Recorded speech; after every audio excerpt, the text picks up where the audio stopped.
Bishop Heelan and the Cyclones of Harlan. I am Andrew Brown, helping to give you all the balls and strikes in south, all the action in between here. And as always, appreciate you coming in and joining us here this broadcast. Brought to you in part by Log Cabin Creek Steakhouse in Galena, Illinois. After the season is over, guys, if you want to just sit back, relax, and enjoy the rest of summer, go ahead to Galena. Beautiful place. Also, the Log Cabin Greek Steakhouse, phenomenal. Now, I hear that there's a lot of great things there. Obviously, the porterhouse is amazing, but the seafood is spectacular there, so check it out today. Again, Log Cabin Greek Steakhouse. So we continue along here, myself and Chad Erickson joining me on the broadcast here as we get set and rocking and rolling. We have for you a couple different viewpoints here. One, Bishop Heelan dugout, and then we go on over to Harlan, and as we can see it, we get people piling on in, getting ready here, and of course we will have our broadcast right set here from beautiful. I mean, again, they've done a great here, setting us up, getting us ready, and again, we're going to get rocking here. So let's get started here for you. It is pregame show brought to you by Casimir Sports as we go in and dive through. But first, again, I bring in my co-host here alongside me, Chad. And Chad, the weather has been hectic over the last couple days, to say the least, but glad we could finally get a game in here. Yeah, the grounds crew got things done here this afternoon. A little bit of a delay due to the rain that came in overnight and off and on throughout the day, and things are starting to clear out now, and the guys are on the field doing ins and outs, and we're ready to get going here. Substate championship. Let's do it. The excitement is here. Both of these two teams know each other really well at this point as we go ahead and take a look at our team comparison here. And as you can see here, again, this is one in which Harlan has that series edge 11-6. This is the 18th meeting all time. But, man, you take a look at these two teams. We'll start with Harlan. They come off a state tournament appearance last year as well. 16th 20-plus win season for them. And they come into the series here, and they know this series, we'll talk about it here in a bit, gives you nothing short of excitement. Harlan is averaging roughly 7 hits per game, just over 2 extra base hits per game, as well as just over 9.2 total bases per game. And you see the series pitching there as well, averaging just under 4 strikeouts per game. Meanwhile, you move on over to Bishop Heelan, and gosh, Chad, I didn't think after you lost so much offensive firepower from the year before, as we saw with 34 wins, their 14th 20-plus win season, but here you go. They're at 28 wins, and they're knocking on the doorstep of yet another trip to the state tournament. Yeah, absolutely. The story for Heelan this season has been really good defense and great pitching, and we'll see that on display tonight with Caleb Lefevre.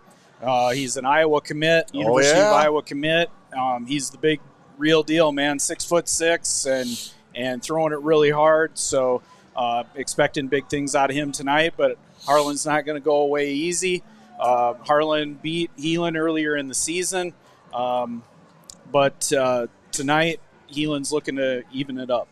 Yeah, that's right. And, of course, you mentioned Lefevre, second straight year that the University of Iowa has gotten a guy here from the Crusaders as their man on the mound, Jaron Bleeker. Obviously, we saw what he did last year for the Iowa Hawkeyes and Coach Rick Heller.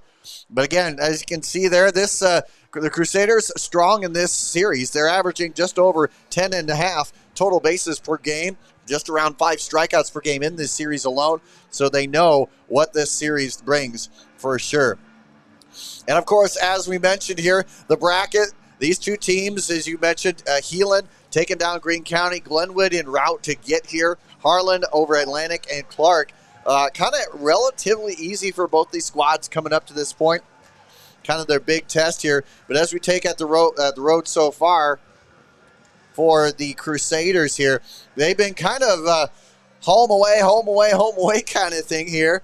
You know, as you take a look, the split over Sioux City East, that was a big one not too far ago. A big win over Lewis Central. And, of course, had a little bit of a scuffle at the end of the regular season, comes back and takes two postseason games pretty well here.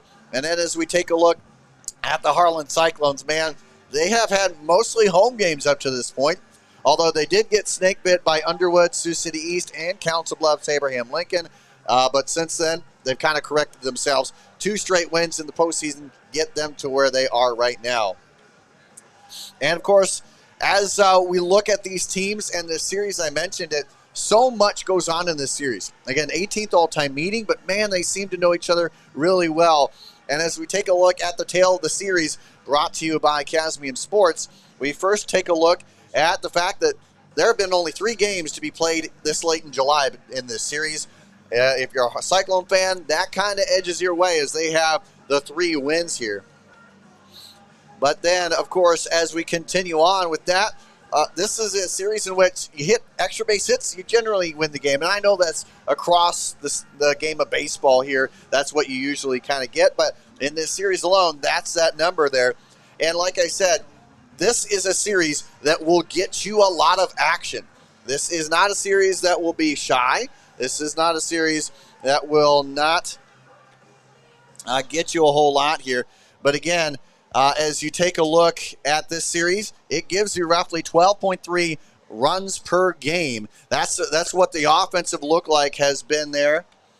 And then, of course, as you go from there, beyond that, Chad, you don't really get a home field advantage. And I know that you get into the postseason and you think, man, home field advantage. But even though we're in Sioux City, the home team has only won 5 out of the last 9 in the overall series. I know it's 5-4 in the last 9 games, but still, I mean, these 2 teams know how to play anywhere. Yeah, this field's going to play a little bit different than both of the teams' home fields. Harlan's got a beautiful field down there, and Heelan plays, of course, at Bishop Mueller, Briarcliff, and both of those fields are great venues for baseball, and Lewis and Clark is as well. But this field plays a little bit different. It's much deeper to the gaps. Yep. And if I'm setting up the defense for both of these teams, I'm probably pinching to those gaps because that's a ball to the gap in this ballpark is very highly probably going to be a triple. Down the lines, if you can defend that and maybe hold a guy to 2 bags, but when we're talking about extra base hits, that's probably where those are going to come. And if you're going to want to prevent those, then you're probably pinching towards center field in this ball field.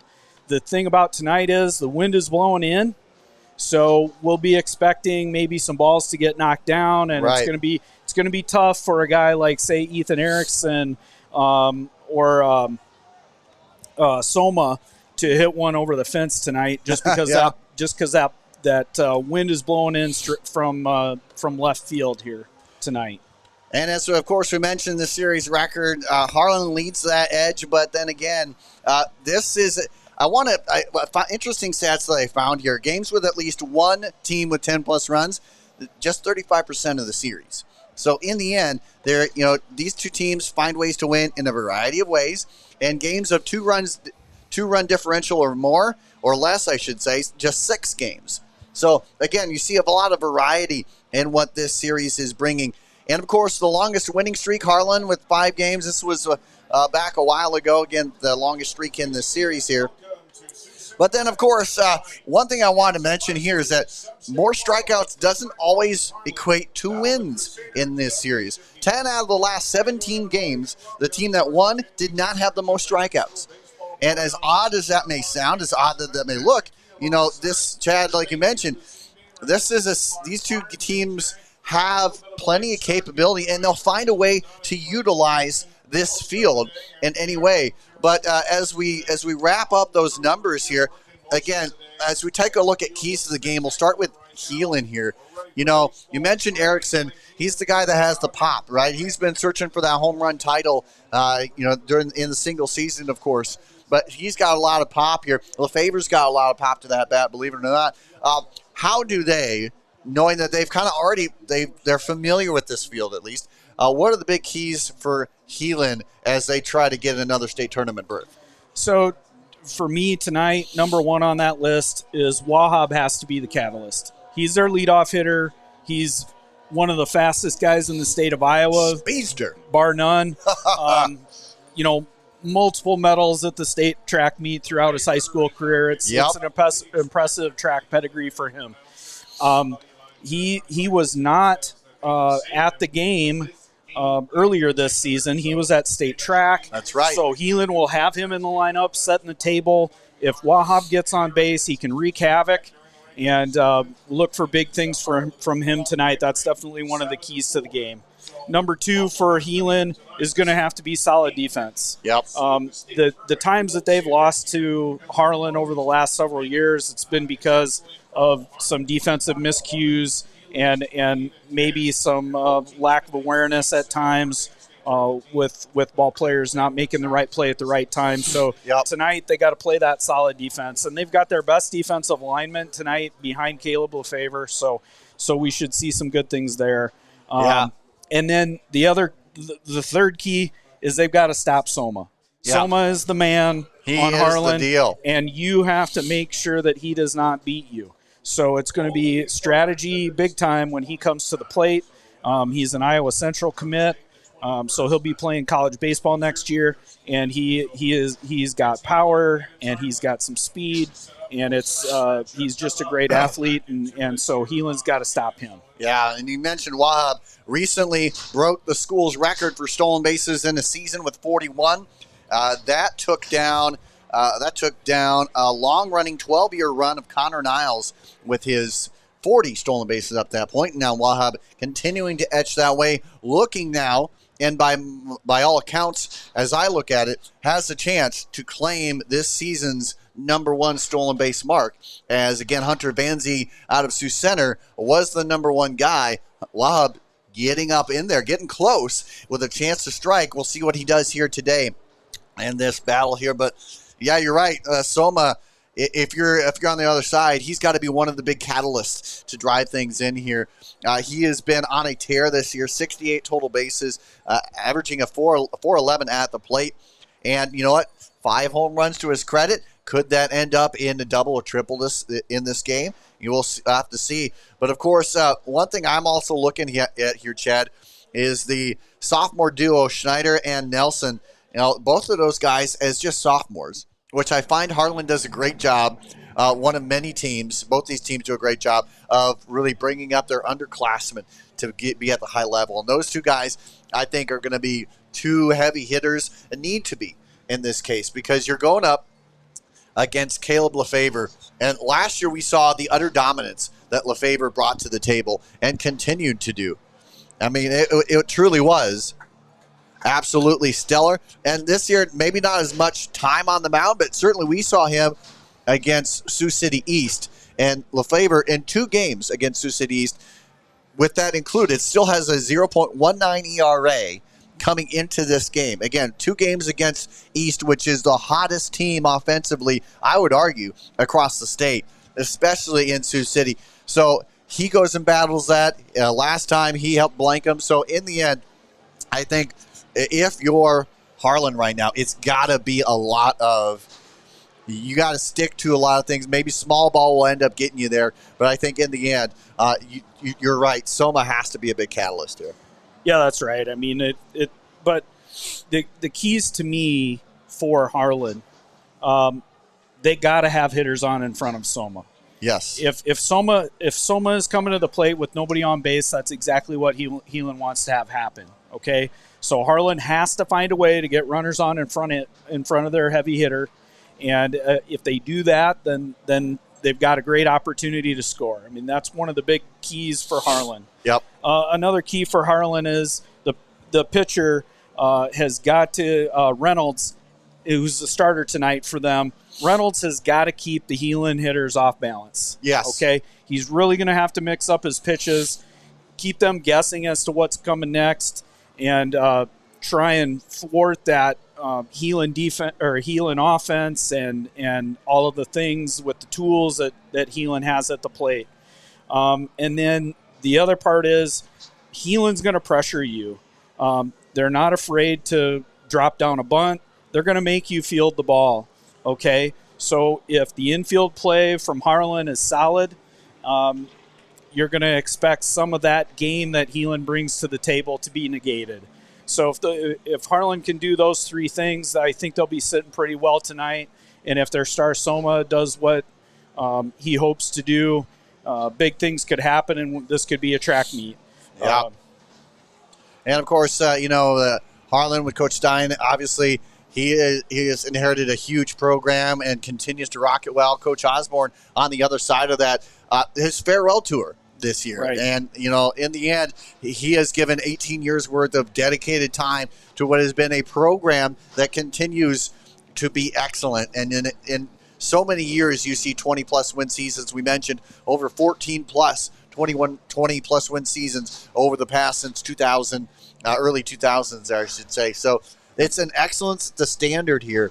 Right. And now we're starting to see, this is huge. In the end, the story's going to be written here. Osborne and Stein going at it, two very, very capable coaches. And I think this is also a game where how are you going to play it mentally? How are you going to play that aspect of it? What is going to go on here? How do you manage the small ball? How do you manage guys within the game? It'll be exciting here. But as we go further, let's make sure to not forget that there are guys playing this game and guys that are umpiring this game. And we have to go ahead, and I want to give a big shout out to the umpires who are making this game possible. So many times we get the chance, and I get it. I get a lot of times that there are we as fans get heavy, and it's sometimes it gets a little much. But you gotta make sure to respect the umpires, what they do. There's no robo umpires coming to this game here in Iowa, so right. Let's make sure that we respect what we got in the umpires here as well. But before we go any further here, let's make sure to take a look at what we're going to see here, especially for this first half inning. And we'll start defensively here for the Bishop Heelan Crusaders. And their lineup, their defensive setup is going to look like this. Caleb Lefevre coming on in. He's going to be on the mound. Peyton Erickson behind the dish. Charlie Vondrager is at first, followed by J.J. Hope at second. Hunter Wahab, we mentioned him, the stolen base phenom, over 41 stolen bases on the year. Carter Beck manning the hot corner at third. Jack White in left. Carson Fitch doing the duties in center. Ethan Erickson, we mentioned him. He's sitting there in right field. And they will look first and foremost to the batting order of the Harlan Cyclones. Brett Hazy doing the duties to start things off, wearing number 31. He'll be followed by Colton Snyder. And then we mentioned Hayden Soma, the great Hayden Soma that he is. He is in the number 3 hole. Kate Nelson in the cleanup spot. And Jonas Reynolds will be followed up next. Winston Rice will be doing the duties in the number 6 hole, followed by Harrison Kiard he'll be doing the DH duties here for today's contest, and he'll be DHing for the right fielder and Joe Gross. And then followed by that would be Landon Kaufman in the number 8 hole, and Fox Argensinger will be doing the duties in the 9, or as some call it, the second leadoff spot. And so that's where that will be. Again, that is the batting lineup here for the Harlan Cyclones. And of course, we'll go ahead and take a look at what's going on here defensively for Harlan as well. But of course, I do want to also go ahead and bring up the lineup here for the Heelan Crusaders in the bottom half of the inning. And their lineup will look a lot like this. Wahab, we mentioned, he is headed collegiately, going to take some time and go to college at Iowa State. He'll be followed by the guy who's going on the other side of things, and Caleb Lefevre, as he'll be headed to Iowa, and Coach Rick Heller following his time here. Iowa Central commit Ethan Erickson in the number 3 hole. Carter Beck in the number 4 spot at cleanup. Hope will be followed in the number 5 hole, followed by Vondrager at 6. White in the 7 spot. Erickson in the number 8 hole, and Fitch will be doing the duties in the number 9 spot. And that, of course, is the starting lineups here. The batting order, I should say, here for the Bishop Heelan Crusaders. Again, we'll bring that up here for you to take a look at. Again, Wahab, Lefevre, Erickson, Beck, Hope, Vondrager, White, Erickson, and Fitch. We're going to take just a brief pause as we get the national anthem underway, and we'll be back after this.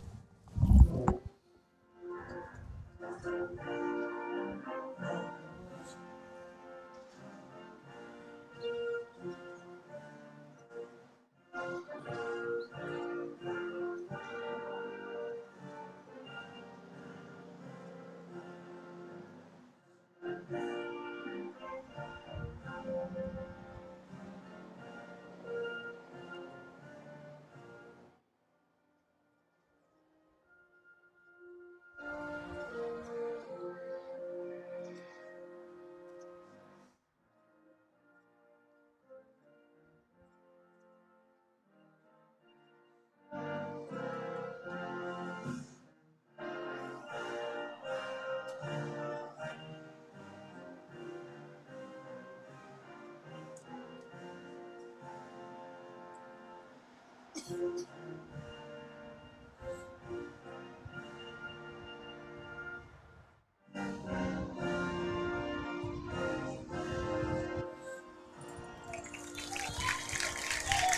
right, ladies and gentlemen, that officially marks we're getting ready here for it.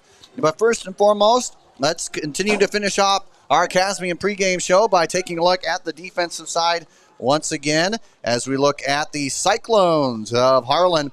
And again, Reynolds is doing the duties on the mound. Soma behind the dish. Hazy at first, Nelson second, Schneider at short. The hot corner manned by Rise. Kaufman will be in left. Argetsinger is in center. Gross is doing the duties in right field. And that is the defensive setup. And, of course, as we mentioned, the batting order for Crusaders, once again, is right there for you. Again, Wahab, Lefebvre, Erickson, Beck. That's a 1, 2, 3, and 4. That's absolutely dominating here. But for right now, let's move on over and take a look at who's on the mound here. And I shouldn't say that like nobody doesn't know who this is. This is Caleb Lefebvre, committed to Iowa, recently committed to Iowa. He has 36 innings under his belt, 53 strikeouts. Like I mentioned, an ERA of 0.19. What's going to be the ins and outs here for Lefebvre here?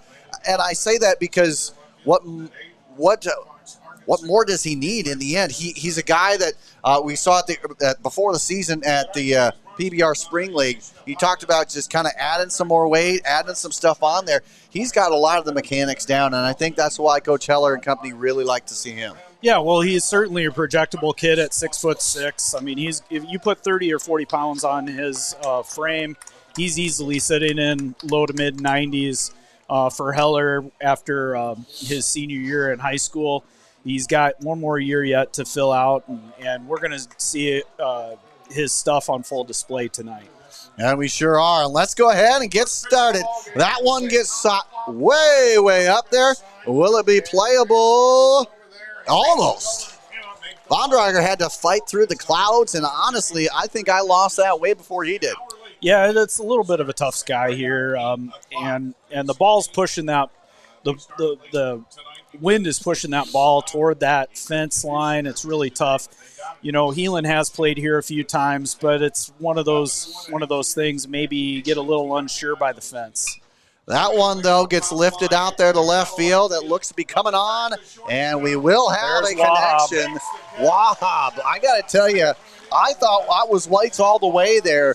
Wahab going through and making that one look easy. Definitely wind was a factor there as well. That ball was getting knocked down, and Wahab didn't give up pursuit, and he made a great over-the-shoulder catch. I mean, you don't see much an infielder make a much better catch than that ever. Colton Schneider up next, the sophomore, batting .357. We mentioned 60 total bases for him on the year.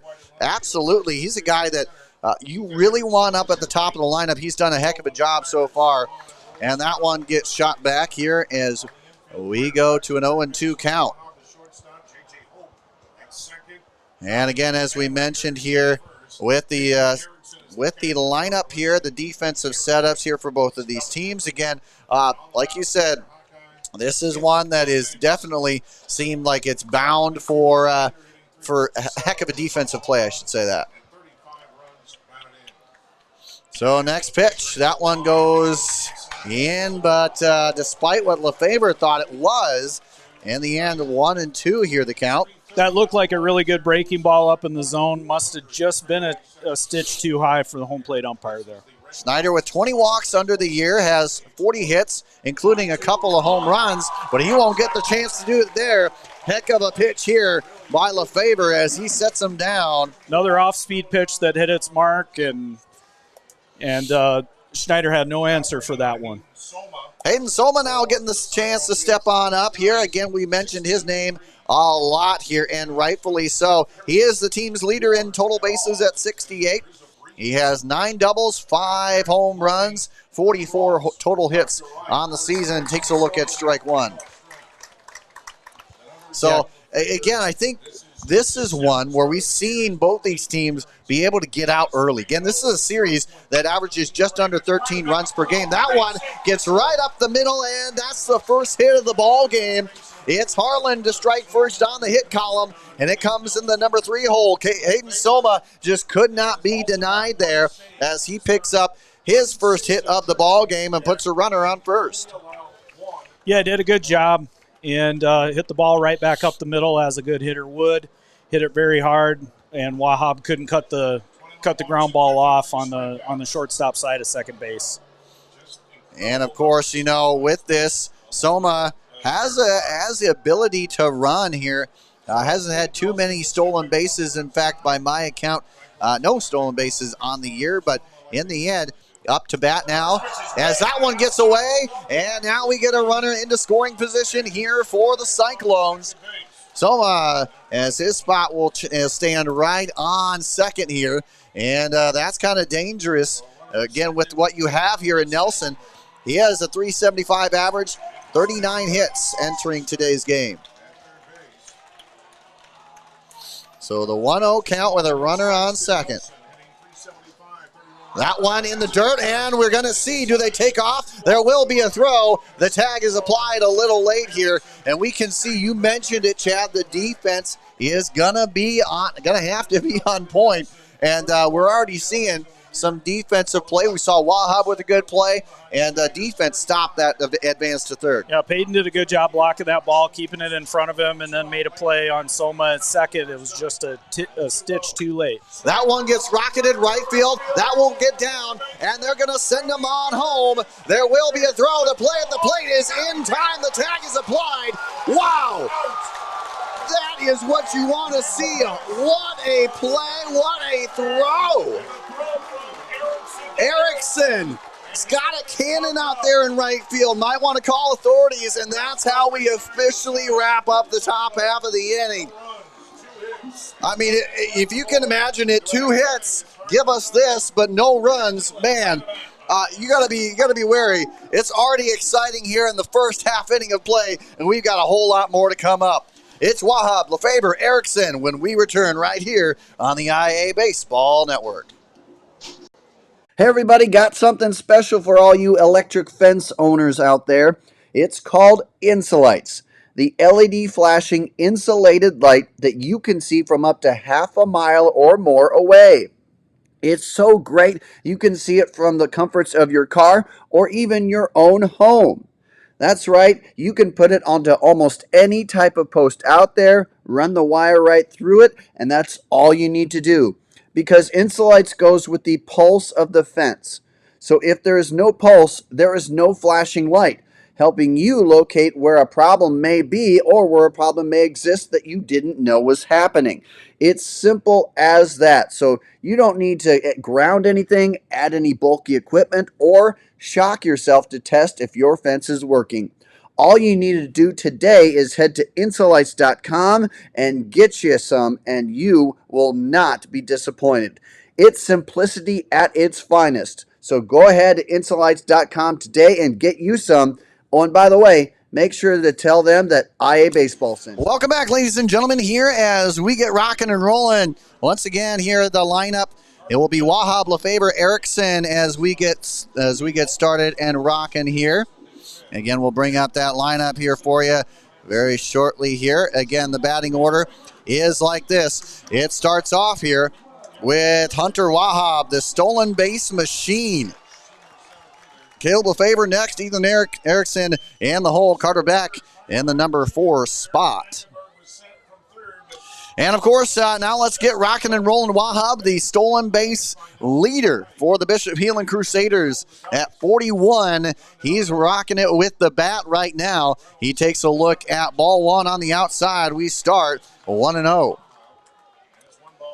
And, again, on the mound here, as we mentioned, Reynolds had a feeling that he would be the guy to get the nod here. That one that gets lifted out there, and that's a seeing eye single into center. Both hits so far, or all 3 hits so far, have been kind of loopers into the outfield, and nonetheless, you get the most dangerous stolen base guy across these 2 teams on the base pass right now. Let's see what can happen.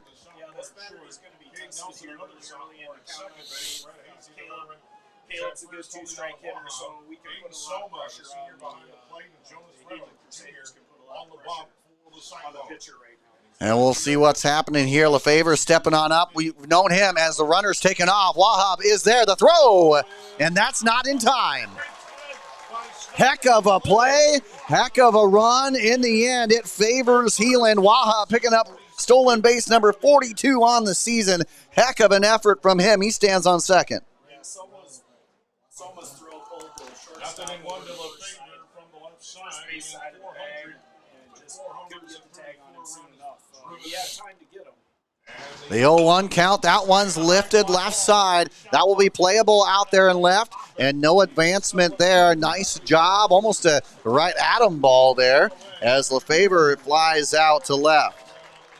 That's out number one, bringing up Ethan Erickson. And Erickson last year was third in the single season home run race. This year, not as much under his belt, but still, he's had a heck of a season overall. He still has 6 home runs under his belt. Again, over 20 extra base hits total. And throughout of it, 38 combined hits, 72 total bases. That one finds its way there. A nice breaker. It's in there for strike one. Yeah, I think we're going to see a lot of breaking balls from Reynolds today. That'll be part of his game to keep these hitters off balance. And Reynolds has a tendency to just be the guy that goes and balls out. 37 strikeouts across 47 innings. Teams hitting just 220 against him this year. And now going to try and keep him honest there at second.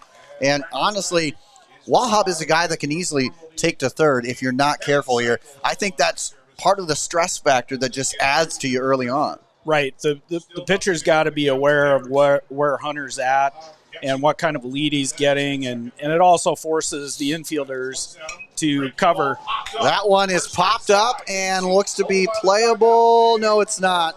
Bounces off the dugout here, and a sigh of relief here for Erickson. Again, 6 home runs on the season. Absolutely, he knows what to do with the bat. And I talked with Coach Astor out of Iowa Central, and he was excited as all can be for not only what Erickson can bring, but the type of guy he is. Yeah, he's a class act. There's no doubt about it. Really good kid with a good level head on his shoulders, and hoping for really good things for him in Fort Dodge. The 2-strike goes not in the zone. Here we go 1-2 with our count. 1 down, runner on second. Again, as we mentioned, this is a battle that kind of we wanted in the end. Reynolds and Erickson. And Reynolds at 37 strikeouts. We've seen what he's able to do. We've seen Erickson. He takes a look at that one and gets away. Wahab is now headed over to third. There will be no throw. And just like that, more options here for the Crusaders as the runner on third opens up the playbook a little bit. Yeah, Soma wasn't able to hold on to that spinner and just got away from him, and then he wasn't aware of where the ball was right away, and that gave Hunter enough time to move on to third. So again, good heads-up break there by Hunter. Again, 19 extra base hits on the year for Erickson. He puts a load into that one. That one's going, but that will find its way into the outfield glove in center, but that will be enough to plate one as Erickson helps bring home the first run of the ball game, and Wahab's running ability helped to create that as well. It's a 1-0 advantage in favor of Heelan. Yep, you just got to get that ball just deep enough, and Wahab's gonna score. He's speed on speed. That is absolutely right. So again, it is a 1-0 advantage here in favor of Heelan. And again, however you can catch us, ladies and gentlemen, please let us know. Wherever you get us, iabaseball1@gmail.com. You can catch us there. You can catch us pretty much anywhere, as that one also goes in there for ball 2 here to Carter Beck. So you actually had a little bit of a delay and a called strike there, so we're 1-1 on Beck here. So 1-1 count. With 2 down, bases are empty after Ethan Erickson gave us the first run of the game. That one too far outside. We go 2-1. Again, Beck on the season has had a decent year in his own right. The senior with 50 total bases, batting .358. He's driven in 12 and has 7 extra base hits to his credit. Yeah, it was a big part of that state runner-up team last year. Good role player for the team. Played second base, played third base. Very capable base runner. Good glove as well. And this guy's got more power than you might expect. And he has more patience than you might expect as well, or maybe you did. In the end, he gets a free trip onto the base pass with 2 down as Beck stands on first and J.J. Hope comes up to the plate. JJ's had a good season. He's a good on-base guy, a lot of speed.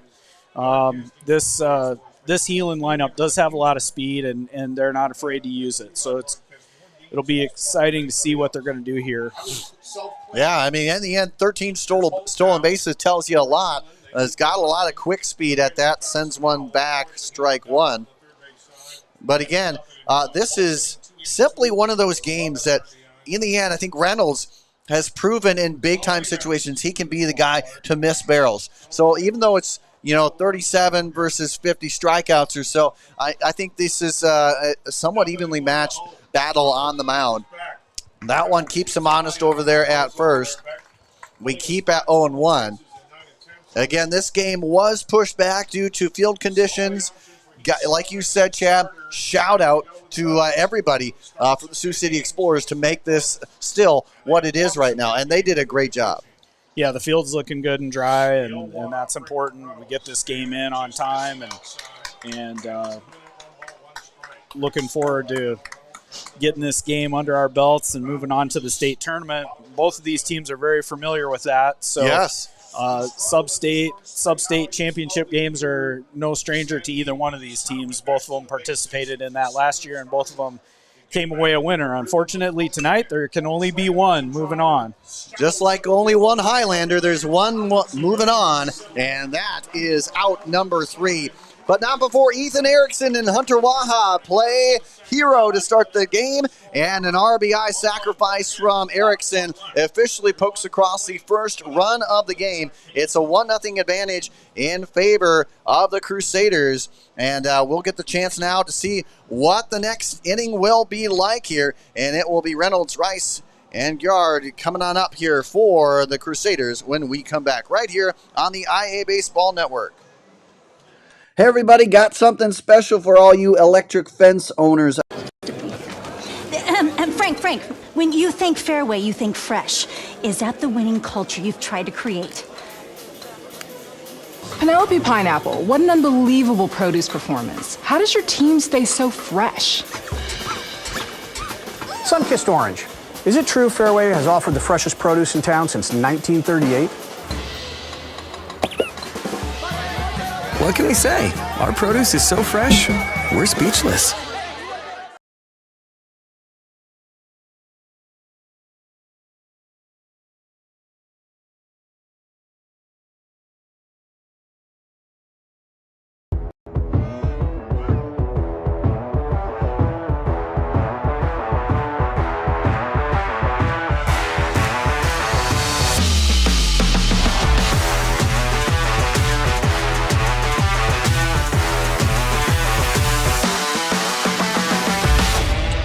And welcome back, ladies and gentlemen, here as we get rocking and rolling.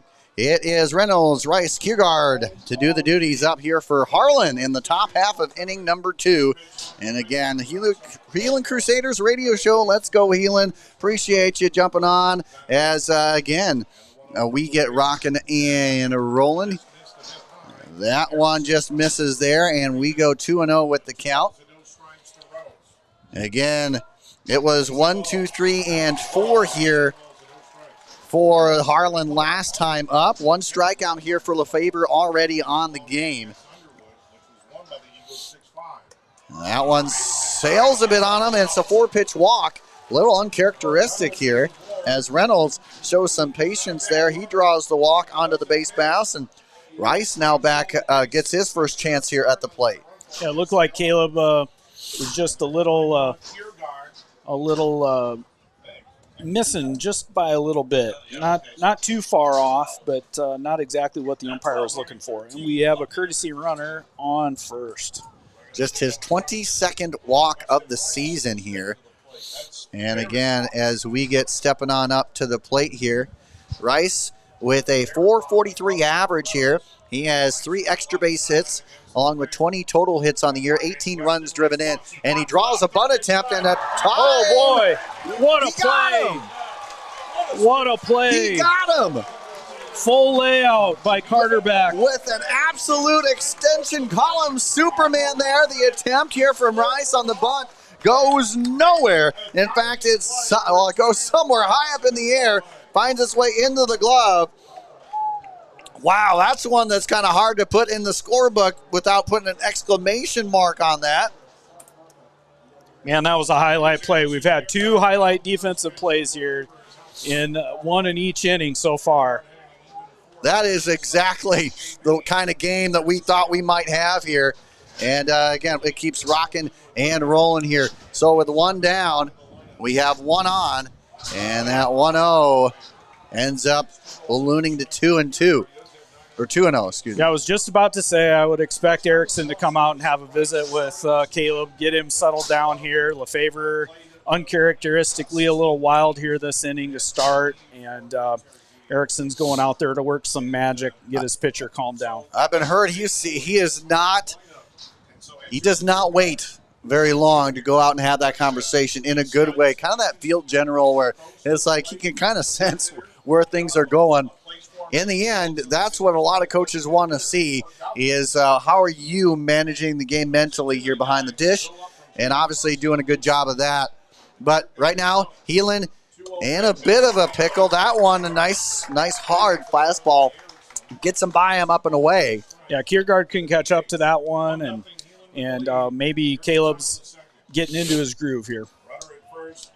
So Kaufman stands on first, and now the next pitch sails a bit high. We go 3-1, and that's after you had mostly pitchers counts across the first inning here for Lefevre. So kind of having to work through a little bit of his first bit of adversity here in this game. The next pitch, that one gets hit high out of play. That one's all it does is draw it full, and I should say all it does, but in the end it draws it full at 3-2. 1 down, 1 runner on.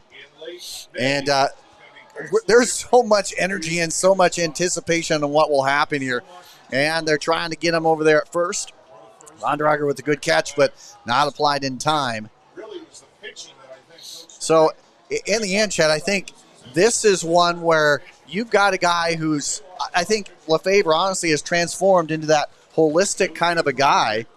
As that one gets in there for strike 3, and you could tell Kiergaard not pleased by that. He thought that was ball 4 headed to the base paths. Yeah, I think that was a great breaking ball there that Caleb threw and kind of froze the batter. And I don't think the batter expected that ball to stay in the strike zone. And now Landon Kaufman, stepping on up here to the plate. His first time here in this one. Bunt attempt. And in the end, should have gone anyway. That was strike 1. We've already seen a Superman diving catch on the infield here as Beck secured out number 1. And we continued from there, 2 down. Still a 1-0 Crusader lead. Tried to paint the outside corner there. No go. We split it at 1-1. I think Caleb is maybe using his breaking ball a little bit more than I expected here in the first part of the game, and he's searching for that control, and he just hasn't quite found it yet. Well, you mentioned keep him off balance, and maybe that's what Lefevre and Osborne kind of mean together to say, hey, maybe you mix it up a bit, because in the end, Harlan's a good fastball hitting team. They have the capability of driving it out, and we've seen a number of games this year where they've been able to just manhandle that fastball. And so, in the end, that could be what the strategy is like here. Again, it's one of the keys you mentioned earlier. So here we go. Now trying to get them over there, keeping them honest at first. Again, this broadcast brought to you by Log Cabin Greek Steakhouse in Galena, Illinois. Check them out today. Great food, great atmosphere, great service. It'll be there for you at the Log Cabin. That one gets hit foul ball.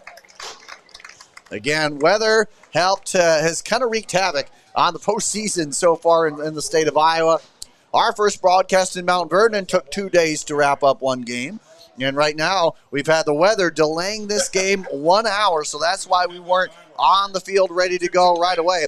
That one, a little chopper foul, as we now bring it even at 2-2. Well, we've gone off speed 2 times in a row with pitches been fouled off. I wouldn't be surprised if we see a nice four-seamer up in the zone to retire Kaufman. Again, we mentioned that Kaufman's had a solid year in his own right at the plate, going up against a 50-plus strikeout earner, making another one right there. You called it, and you can see the energy. That's what happens when you get Caleb Lefebvre on the mound. He's dealing that strikeout number 3 of the game. Second consecutive sets him down. And that's how we wrap up this half inning. So despite a runner onto the base pass via walk, nothing else happening here. And it is now time to flip on over to the bottom half. Vondrager, White, Erickson coming on up when we return right here on the IA Baseball Network. RDA Financial Network is a proud sponsor of IABaseball.com. RDA supports the sport of baseball in the state of Iowa. We believe the game of baseball promotes many values such as hard work, determination, and teamwork, values that matter on and off the baseball field, and values that we demonstrate to our clients every day in our offices across the country. RDA provides financial planning and wealth management services to our clients in 6 communities in the state of Iowa. RDA Financial Network is an SEC-registered investment advisory firm. RDA advisors may offer securities through United Planners Financial Services, a member of FINRA and SIPC. United Planners is not affiliated with RDA Financial Network nor IABaseball.com. Please visit RDAFN.com to find an RDA advisor near you.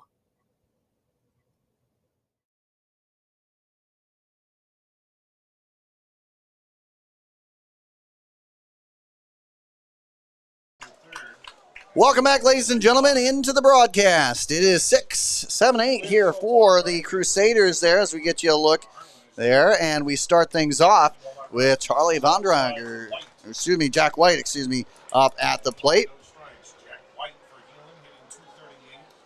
White's that guy that we've already seen what he can do in the outfield, but that 238 hitter that's kind of, honestly, a little bit... He does more than that 238, that's for sure. Jack White's made some really timely hits, and You have no idea who they are, but I do. So again, it's White and Vondrager and Erickson is who we're looking at here coming on up. So from Lewis and Clark Park, that one sends a bit high, 2-2. The backdrop for our battle here, and that's the way we've seen a lot of the games here recently been played here in a great venue at that. Absolutely love how this venue plays, but again, it plays deep. Yes, it does. And, one thing that I've noticed, Andrew, here as we get a ground ball down to third by Jack White, both pitchers are really having trouble getting a feel on that breaking ball right now. We've seen a lot of balls get away. It seems to be that they're throwing it off speed when that ball gets away from them. And I don't know if it's the humidity or lack thereof right now, because it isn't really that humid tonight, and it's a lot cooler than it has been. So the hot corner shot brings up out number 1. Vondrager back now gets up to the plate here. And Vondrager, we've seen him make some good plays on his own right. He's had a pretty solid season, 263, 39 total bases up to this point. The 1-0 now changes and evens it up at 1 apiece. Again, Vondrager, we've seen him in other sports as well. He's kind of that multi-purpose guy. Yeah, he's a good basketball player. Heck of a basketball player. Had a nice career with the Heelan Crusaders in basketball. there's yet another breaking ball that's kind of getting away. It's just they just don't have that feel for that breaking ball right now, either one of these pitches. And that begs the question here. Do we start to see more of a fastball game as that one gets jammed, shotted right up there, and fielded at first? Nicely done, Reynolds, with the cover-up to secure out number 2. That one definitely was trying to go inside on him and got the end-all result that they wanted there. A ground out here, now 2 quick down in the inning. Yeah, it's up to Erickson to keep the inning going here for the Crusaders and try and make something happen here with 2 outs. So Erickson on the season, he's batting .224, 27 total bases, has driven in 20 though, so he's been a guy to count on when there have been guys on base ready to drive in. He takes strike 1 with the 0-1 count to start. But again, he's one of those guys that you got to look past some of those numbers. He's been an important factor. Strikes that one left side, and I got to say that was an absolute bullet, but on the wrong side of the chalk line. Yeah, he was on that one, just couldn't stay behind the ball there. Got out in front. So again, from Mercy One Field, Lewis and Clark Park here. Again, on the mound is Reynolds as he keeps on rocking. He's dealing the first pitch. Just enough of that to stay alive there. Reynolds looking for his first strikeout of the game.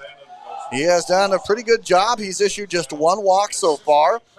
And in the end, he has issued just 1 hit so far in this ball game. The next pitch, that one gets looped out there, popped into right center field. No, it's shallower than that, as the second baseman here will secure it for the out, as that is all she wrote. So after that snag here from Nelson, that's how we wrap things up. Nothing else going here on the scoreboard. It's still a 1-0 advantage here for the Bishop Heelan Crusaders. And when we come back here for Harlan, it will be 9-1-2 right after this, right here on the IA Baseball Network. RDA Financial Network is a proud sponsor of IABaseball.com. RDA Life's buzzing with energy. From the delightfully routine, to the novel and exciting, to the truly uncharted. With all that life brings, it's easy to lose track of what powers all those moments, our health. At Mercy One, our caring doctors focus on just that, powering health, from the everyday to the extraordinary. So you're ready for what life brings next. Find care at mercyone.org/health-powers-life.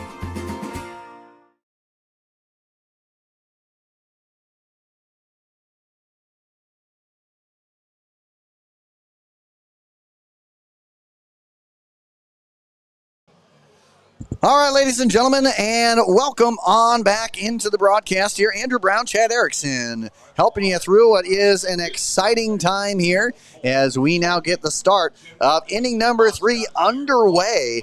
And I got to say, so far, we've had a little bit of that sense of, or at least a taste of what both offenses can do, but I think it's the defense and pitching that we've seen be more of a highlight so far through the first 2 innings anyway.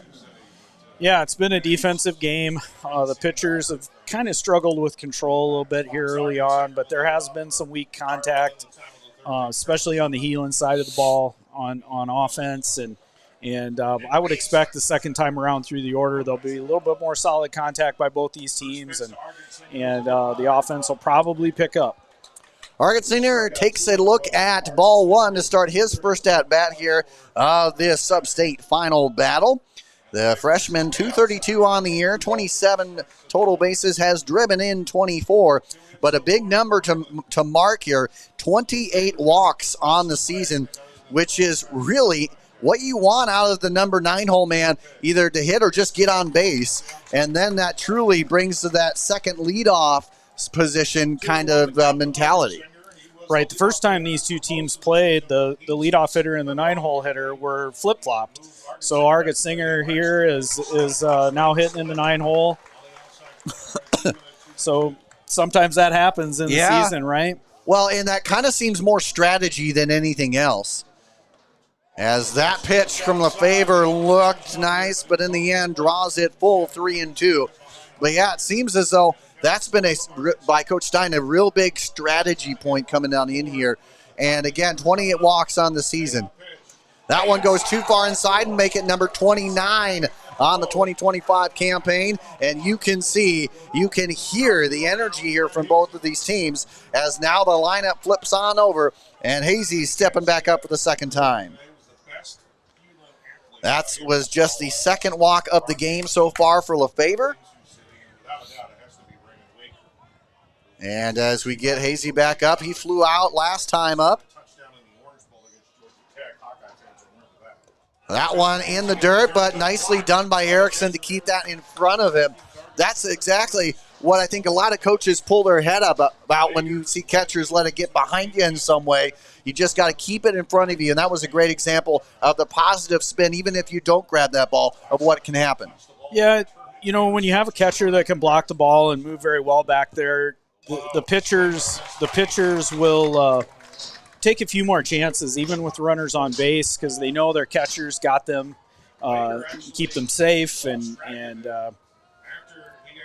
it just adds that extra layer of opportunity for the pitcher to maybe put one in the dirt or put one a little bit further outside, because they can rely on their catcher to make the play.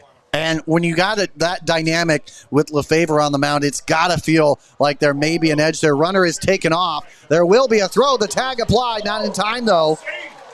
That just may have missed by a millimeter. That one was a heck of a throw behind the dish there. In the end, not enough to capture it for an out.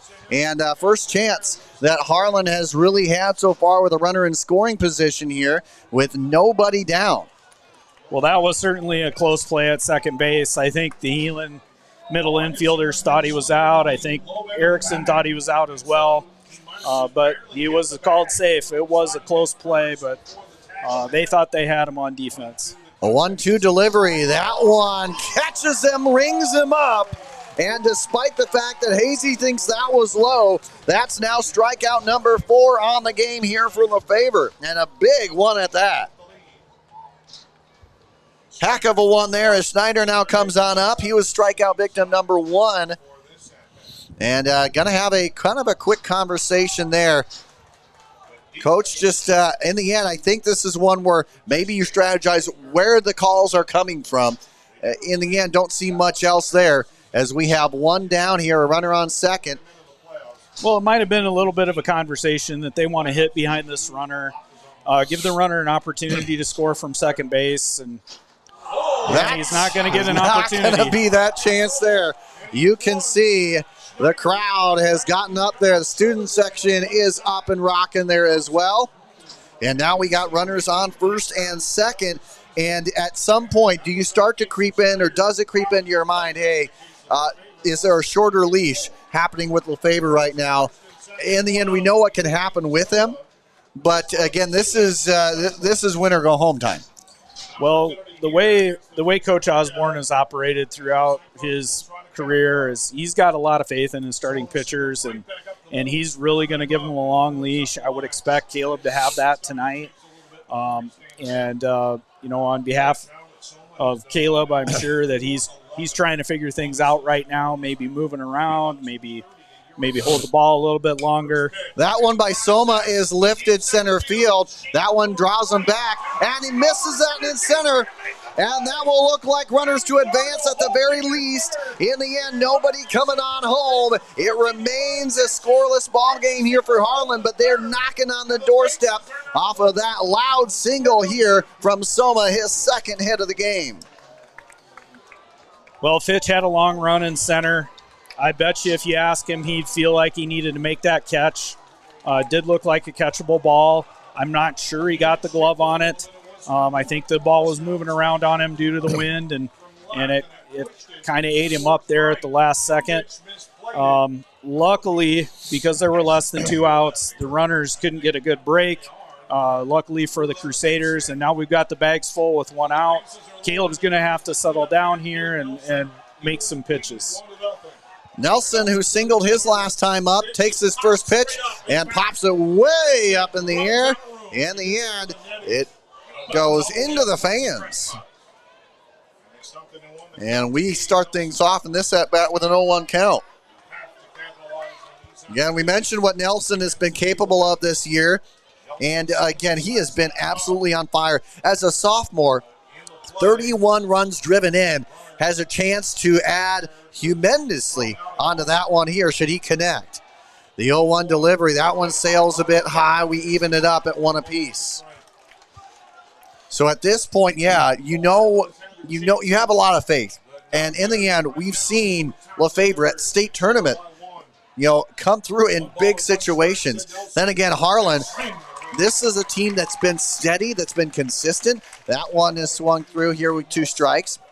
And so now you have that really Goliath versus Goliath battle, I think, in my mind right now, from what you have at the plate and on the mound. Nelson's got to find a way to get the ball elevated here because he wants to drive in a run, right? A fly ball to the outfield will probably get that done at a minimum. So he should be looking to elevate. Corners are somewhat in here, but we're still double play depth up the middle for the Crusaders. And the pitch, that one sails outside, easily laid off. It's 2-2 now. And you got to think, if you're Nelson right now, there's going to be a pitch that comes your way. When is it going to happen? What's it going to look like? And again, Coach here for Harlan, not necessarily loving something was missed here. In the end, we're back at it. The next pitch looked like a similar point there. Looks like he's trying to paint that outside corner. He's trying to make that a priority in this at-bat. Yeah, he's nibbling around the edges, and unfortunately for him, the umpire is not giving him those calls right now. The 3-2 delivery. That one sent high. That's out of play. We stay right there. And gosh, you're getting near 10 pitches in this at-bat here for Nelson. He has done what he has needed to do. And at the very least, you're wearing down Lefebvre. Yeah, Lefebvre's already at 41 pitches right now, and he's going to have to make there's a nice slider down and in. That was almost completely different from what we have seen the entirety of that at-bat here. Found a way to find the inside edge. Strikeout number 5 for him comes in the biggest of ways. Yeah, that was that back leg slider that he likes to throw to lefties, and the batter Nelson took a big hack at it but came up empty. Reynolds now up at the plate. Nice job by Erickson to keep that one in front of him. Nonetheless, he's had to work very hard already in this game. Yes. I mean, he's all over the place back there blocking balls, and he's got to be a wall right now or Harlan's going to score. That one, and again, we sing his praises once, might not say it again and again and again here, right? That was one that got away from him there, and it does seem like he's maybe a grip thing. I don't know at this point, but it's not characteristic from what we see here from Lefebvre. That one gets in there, though, a 2-1 count, and again, that last at-bat was so much outside, come on in. Do we see that again here in this at-bat? So far, 2-1. And we've seen it kind of couple balls go awry there trying to hit that outside mark. So that one struck over there, the third. The nice pick by Becca. Fire across the diamond, gets him. And the Crusaders dance out of danger there. The Cyclones unable to capture with runners on every single base. And that's how we wrap up the top half of inning number 3. It's the slimmest of margins, 1-0 the advantage here for the Crusaders. And they'll get a chance to try and add on to that with Fitch, Wahab, and Lefebvre when we return right here on the IA Baseball Network. Life's buzzing with energy. From the delightfully routine, to the novel and exciting, to the truly uncharted. With all that life brings.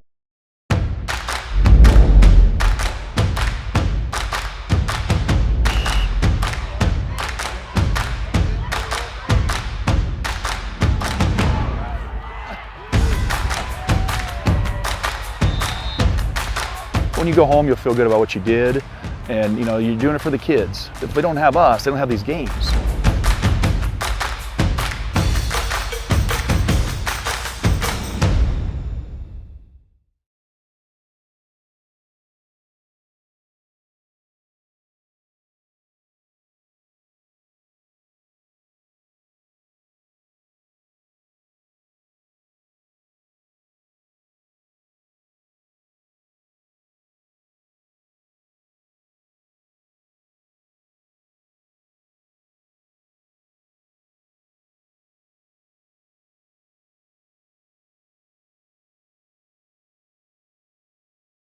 Man, okay. Welcome back, ladies and gentlemen, into the broadcast here. Andrew Brown, Chad Erickson, ready and rocking here with you. The bottom half of the inning as we go ahead with the number 9 hole man, Carson Fitch, up to the plate.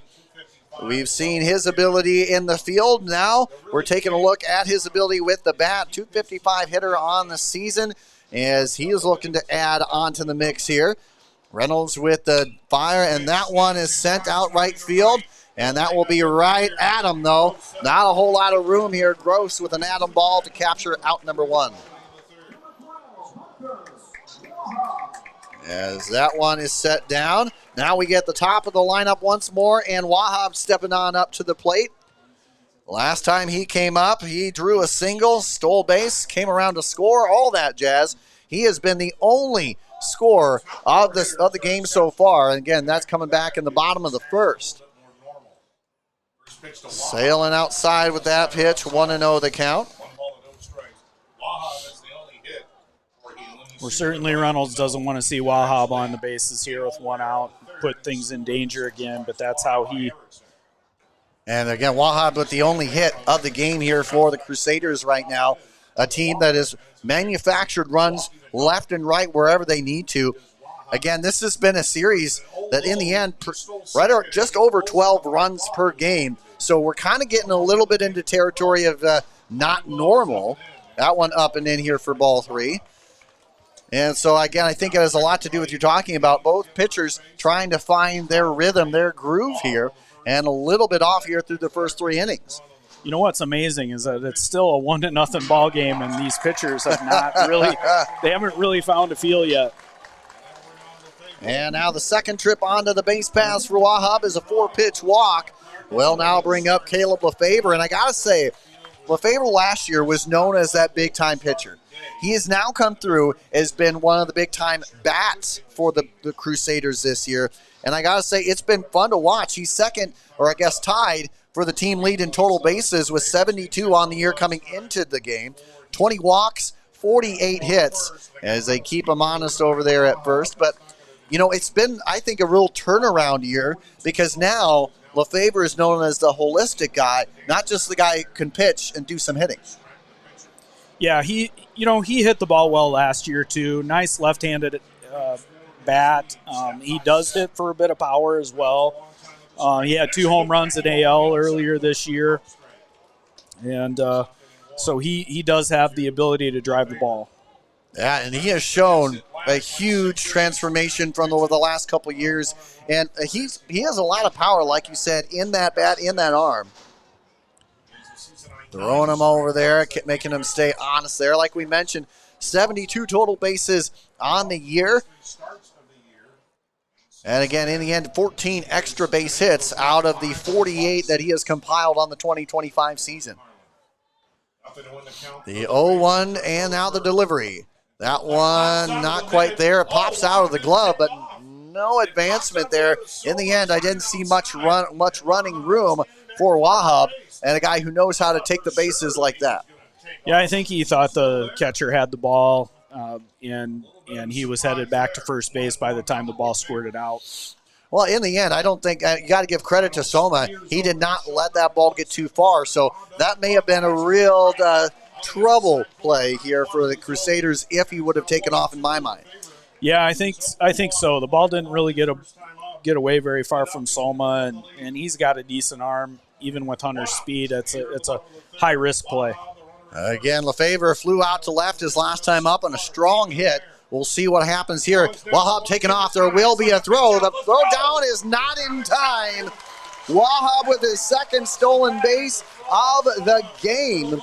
Back-to-back times he gets onto the base pass. He makes it happen. Second stolen base for him.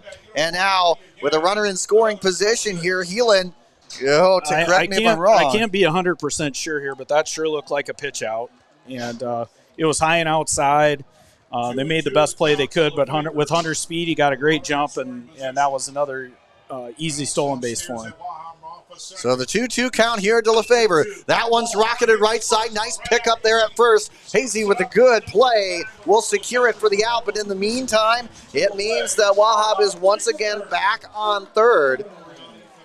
as we have 2 down here for Ethan Erickson, who, again, like I was going to say, correct me if I'm wrong, have we seen this play out already, Chad? Erickson up there, Wahab on third, but this time can't have the opportunity of a sacrifice RBI. Right. I think Reynolds here is going to want to keep the ball down in the zone. Well, he's not going to get a chance. Ethan is going to be put on an intentional walk to pitch to Beck. And now that brings up runners on the corners here as Beck comes up. He walked his last time up. And again, that just shows the power that Erickson has and the danger he presents at the plate. Not even a try. And again, I think that too has strategy to come into it. And I think they wouldn't have done that if it wasn't for 2 out. Yes, but it does open up an interesting play.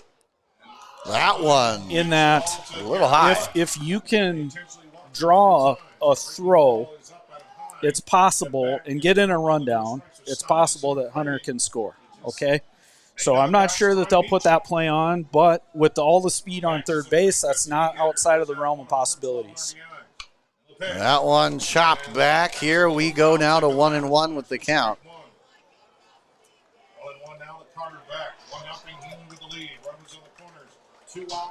And again, if we have as we have 2 down, 2 on, a 1-1 count here to Carter Beck, who is empty right now, has had that walk back in the first. So first and third we go. Now Reynolds is a guy that, again, taking his time there.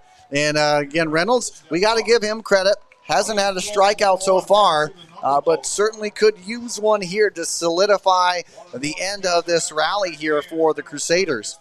He's been relatively efficient, and despite a little bit of control issues as this game has progressed. That one gets in there for the strike here as we now have it at 1-2, and the chance for his first punch out of the game, which would be hugely necessary if they want to keep this deficit to just a 1-run deficit. And now runner taken off, but that will not matter. And the energy there from Reynolds is shown. That's how you do it. The first punch out of the game for Reynolds comes with runners in scoring position here on the bottom of the third. Heck of a play, heck of an outing, and that's what we continue to rock with here. It's still that slimmest of leads, 1-0 for the Crusaders, as we will now head into the next half inning. And when we do so, it will be 6-7-8 for the Cyclones when we come back right here on the IA Baseball Network.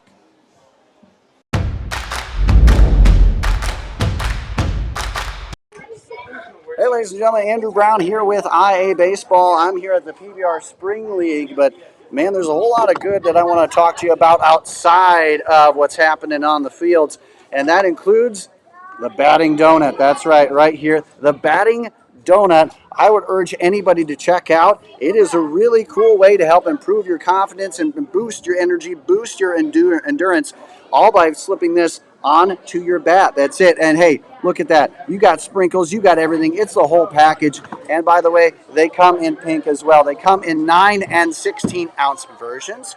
So go ahead and check that out as soon as you get the chance. A great way to help boost your swing and boost the confidence of your swing as well. So again, if you get the chance, hey, check out the Batting Donut and check them out at the Batting Donut online, or hit them up at sweetenyourswing.com.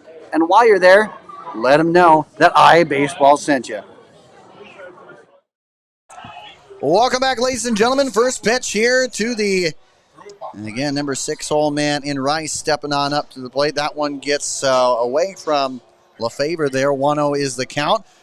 And again, next pitch will find its way into the zone. This is the very venue here for the state tournament, 3A, 4A style. Monday here with 3A games. A Tuesday with the 4A scene. And, of course, from there we continue to march along. That one a rocket shot, and that one sends foul. Rice says, ouch. That was on the wrong side of the chalk line there, and it draws strike number 2 here. Yeah, he put a good swing on it. Gosh, I got to say, Chad, it seems like we're in a game of a couple swings will mean the biggest difference here. And right now, the biggest swing of the game has been a sacrifice RBI from Erickson here in the first. Yeah, that's the difference. And now the 2-2 delivery. That one, he lays off that one almost before it got there. Now full 3-2. That was that back leg slider again. He just couldn't get Rice to bite. The 2-strike count here from Lefevre. Already 5 strikeouts there. That one gets hit high. That one's going deep, but that will be playable for Erickson. Heck of a play there. Rice put a charge into that one, and in the end, that could have been gone in some other venues. And now we sit here at Lewis and Clark Park saying that is an out to right field. You could see that ball get knocked down by the wind. Once it got out of the infield, it had great exit velo, but once it got up into the air, out into the wind in right field, the wind blowing in from left really knocked it down. Kiergaard now up at the plate, strikeout victim in his first trip. That one sails away here. And again, like we mentioned, this is the site here for the 3A, 4A state tournament. Of course, as we already take a look on the flip side, 1A, 2A in Carroll. We will have all across both sites. We'll have coverage here from Carroll and here from Sioux City. Catch up all across social media for content and more. And, of course, rockfin.com/IA baseball. The 1-1 count, that one's a slow roller out there. A nice pick and fire by Beck. Heck of a play there as he caught that one on the run in the grass to do so as he secures out number 2 just like that. That was a great play by Beck. Just rolled over the hitter. It was an outside pitch, and he couldn't stay through the ball and rolled it over to the third baseman. So it was tailor-made out there. Kaufman now stepping up to the plate. As we mentioned, the senior, 239 on the year, 11 RBIs across 22 hits. Takes a look at ball 1 to start his second at-bat after striking out back in inning number 2. And that one's sailing back outside here. And now, again, this is the lone year that Sioux City will host the 3A, 4A state tournament. It will be back in Cedar Rapids the next several years up until, I believe, 2026. Again, extended there. But, you know, depending on how things go, this could very well be another site that we end up seeing state tournament baseball in. Yeah, I think there's a lot of people on this side of the state that would hope for that opportunity for Sioux City, and I think Sioux City is ready to host the state tournament next week. Well, they have countless NAIA events that happen here as that one's dialed in for the strike. You've had championship events here from, again, from the D3 level, NAIA. You've had a lot of different opportunities for Sioux City to prove himself, and it has. I think, in my estimation, a great venue. That one has got the tail of strikeout number 6. And that is a heck of a way to start things off or end it in this half inning. Caleb Lefevre, you know what? For the erraticacy that's been going on, he has been dealing. That is strikeout number 6 on the night as he now sets them down 1, 2, and 3. Go the Cyclones. And now coming on up here, it will be Hope White Vondrager coming on up for Heelan as they look to try and add on to their 1-0 lead. And we'll be back right after this here on the IA Baseball Network.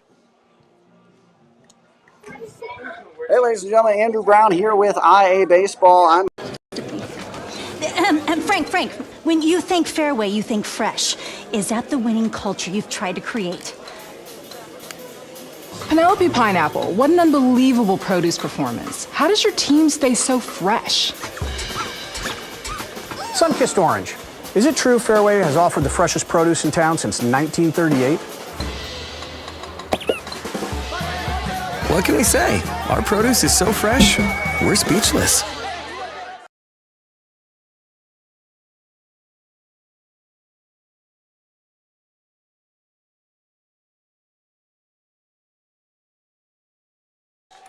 Welcome back, ladies and gentlemen. It is time to get rocking and rolling here with the bottom half of inning number 4. As we take a look, just 4 total hits here in this one here. 3 from the Cyclones. And overall just one hit from the Crusaders, but it is Bishop Heelan who leads this one by that 1-0 mark as Hope gets that one in there for strike one. Yeah, it's amazing how similar the teams were last year. Harlan and Heelan. We had and a hit by pitch there. That one goes in a little bit too far. Reynolds, give him some credit. The first time he's hit a batter here in this game. That Hope is sent onto the base pass via hit by pitch. And now that brings up Jack White to the plate, who was a ground out victim his first time up. So again, total just 4 hits in this one. 3 hits belonging to Harlan. 1 hit belonging to the Crusaders. They have a runner on the base pass now with nobody down. And a bunt attempt here from White, as he sends that one back. And in the end, it goes in for ball 1. Well, as I was about to say, last year at the state tournament, Harlan had North Polk in the first round. Yep. They lost on a walk-off. 5-4. Chase Fielen, yeah, the sophomore star. He hit the game-winning hit, the walk-off, and then North Polk does it to the Crusaders in the state championship. 5-4, walk-off. Fielen again. It's just kind of almost poetic, but depends on how you look at it. Baseball can play out that way. Bunt attempt is sent out into the stands there as we go from 1-0 to 1-1 now. Again, as Hope stands on first base. But yeah, it's really funny how it plays out here. You have some teams like Central DeWitt last year on a walk-off pass ball. In the end, you got Fielen out of North Polk walking off 2 teams once for the championship. So again, I don't make this stuff up. This is why this is one of the greatest games. The throw out to first caught him in a little bit of a pickle, but the throw is not in time and offline. Hope gets bailed out by an errant throw. In the end, however you want to dice it up, that was a heck of a play.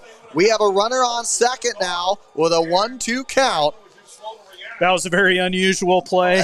You don't see that every day. The first baseman wasn't aware that Hope on the back pick by the catcher, he thought that Hope was diving back into first, and Hope just took off for second. They had the bunt on, something that we talked about earlier in the game about how Heelan will play some small ball.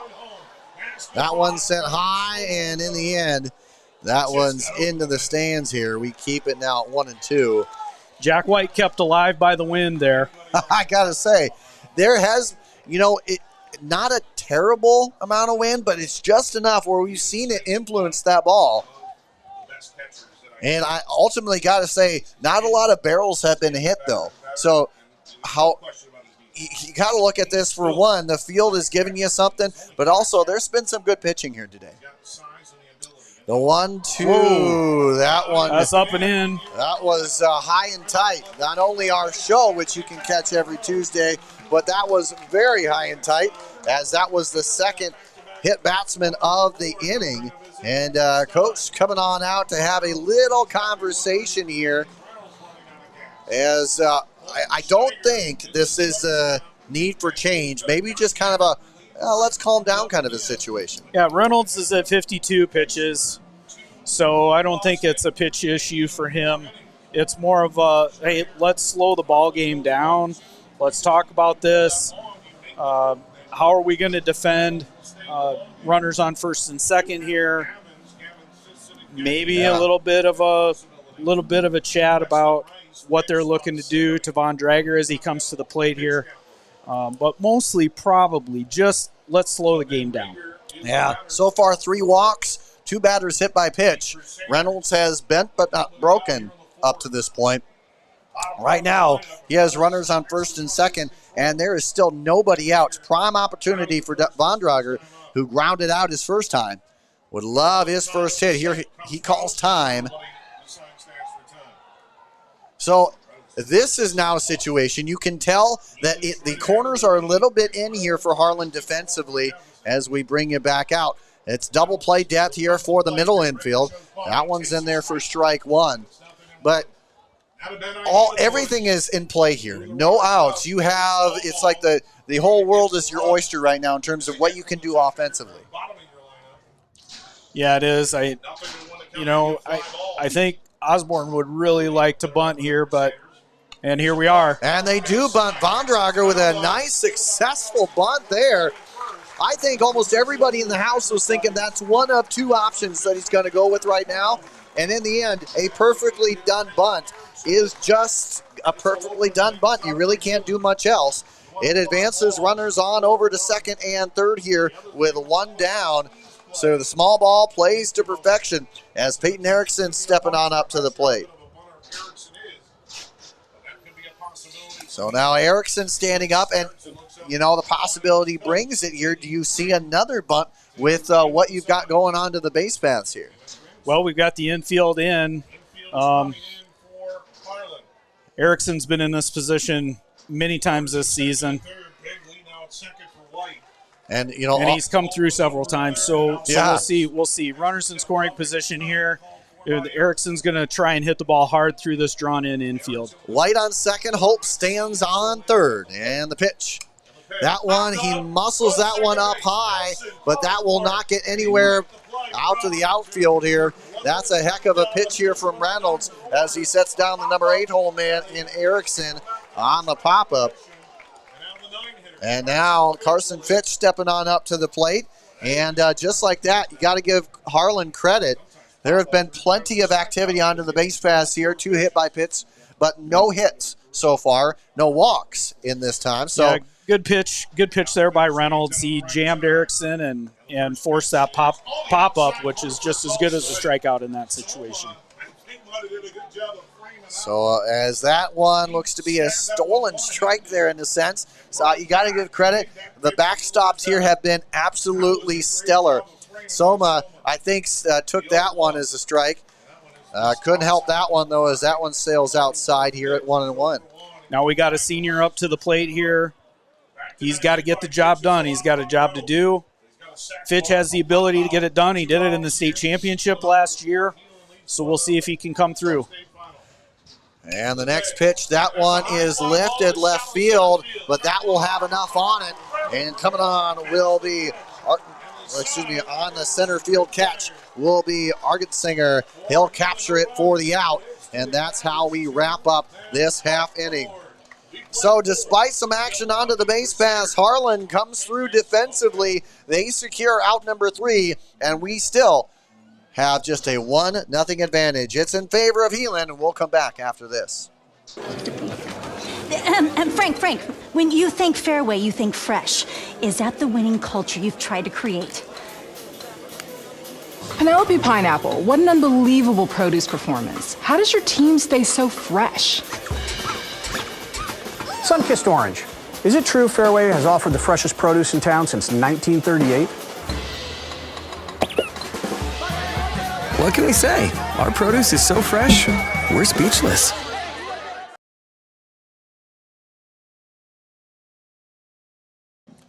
Welcome back, ladies and gentlemen, here. That's the Harlan Cyclone dugout here from Mercy One Field, Lewis and Clark Park. It's the backdrop here for you as we now will give you our inning-by-inning tracker here, and really not much to look at.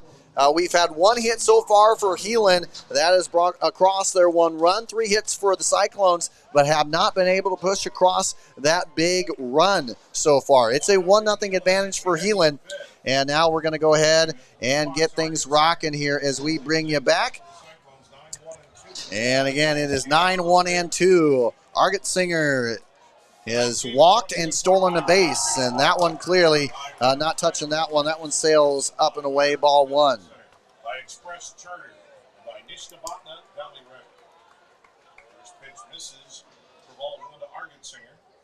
So again, Argensinger now takes a look at strike number 1. Again, he walked and stolen a base in his first time, so he was effective out of the number 9 hole. Again, he was to start the season in the leadoff spot. And again, Coach Stein doing a good job of mixing things up a little bit. You got a second leadoff guy here. Now taking a 1-2 count, though. The next pitch, that one gets set high into right center field. Coming on near the chalk line there is Ethan Erickson. He'll capture that one out, and we've seen Erickson make some pretty strong plays out there in right field. Yeah, he's handling things out there really well, and he's had some really good plays as the season has progressed. Made a few diving plays, and I think he's got a lot of confidence for not having played outfield really at all last year. He played the corner infield positions last year. Here's another one takes right that one in a charge right field deep. It's going, and that will get onto the warning track. And now the throw on in. We'll see if this ends up. And it is a stand-up double here for Brett Heasy. His first hit of the ball game. Heck of a shot here for him. And that was what you want to see out of that. The 7th double of the year here for the senior. Yeah, Hazy put a charge into that one. That was the hardest hit ball of the night by far. And now Caleb's got to work through another situation here where he's got runners in scoring position. And he's got to do so with one down here. So a runner on second. One down, and that was early on the count. That's kind of where you think, man, are you going to see some of these better hitters jump on Lefebvre knowing that they might not get that opportunity later on? And I think that's what you saw there. Well, we're getting into the second or third time through the order now, and so you've seen some things, and maybe a little more confident at the plate, and then with that, Schneider doesn't take his best swing at it, but that's what Caleb does to guys. Yes, again, over 50 strikeouts coming into today's contest here for Caleb Lefebvre, the University of Iowa commit. The 0-2, and staying alive. You can hear the song in your head now as he keeps things rolling. Schneider, again, as we mentioned, he hasn't had as good of a season as he has prior, but in the end, still a strong year for him. In this game, he has gone 0 for 1, has been hit by pitch, though. That one's sailing outside here. An easy layoff here for ball one. Again, we mentioned Schneider. The sophomore has just been leaps and bounds, I should say, over the past couple of years. In the end, he's still batting .357. So not like you're sitting here saying, oh, man, what a bad year he's having. He's still doing great. He's driven in 35, and a chance here. He shoots that one, a slow chopper out to the short. Wahab with the pick, and a nice throw, and the throw to second gets away. Tried to make it a double play. A heck of a play there from Wahab. That was about mid-deep, short in the hole, and that's you had to do all you could to get it there. That was a heck of a play from Wahab defensively. Yeah, that was a great play by Hunter. Hunter has made plays like that all season. He's so solid at shortstop. His hands are so good, and you saw the throw across the infield. Just an amazing ball player to watch, and very, very fortunate there that there wasn't double play made, because I don't Von Drager maybe makes a better throw, and we got the runner out at second base. Yeah. Honestly, there's a lot of different ways things can go here. Honestly, what I see out of this game right now here, Chad, is you have two teams that are kind of looking for their big hits, their big opportunities. Defense and pitching has been, I think, for the most part, the lead in this game. So You're trying to find out where the opportunity can come. And we're sitting here midway through this game, and we've only had 5 combined hits. Right. In a series that averages over 12 runs per game, we're sitting here in the biggest defensive battle that we've seen in this series. That's baseball, right? Now Harlan's got their hitter up, right? This is what we talked about before the game started. Soma's the man, right? Soma's the man with runners in scoring position here. He's got an opportunity to tie this ball game up, and this is exactly what Harlan wants. Soma up to bat with a runner in scoring position. Now they do have 2 down, so as they'll turn and try and apply the tag a little bit late there. So again, Soma, this is the chance. We've seen what Hazy was able to do with that ringing double there, but trying to find that kind of that hit with runners on has kind of eluded them so far for Harlan anyway. Yeah, Caleb's been fighting really hard this entire game, and we're going to keep expecting that as he goes through. That one tried to paint the outside corner, be the maestro, but in the end, it's 1-1 with the count. This is one of those instances where I think, dependent, like you said, how far he goes, there's a lot of faith in what Lefevre is doing on the mound, and we've seen him work his way out of jams. I would not be surprised here if the count goes 3-1 that we see an intentional ball thrown, or not thrown rather, but an intentional ball and putting Soma on. You don't want, you're already behind in the count right now, 2-1. I think Caleb or Lefevre is a very capable pitcher, and he has a lot of swing and miss in his game. Sure does. And he gets them to swing through that one there. Now strategy time here. Is it just, we have seen him work away, come inside and reverse it. Do we see this time, even third time through the order, do we see that same strategy in play?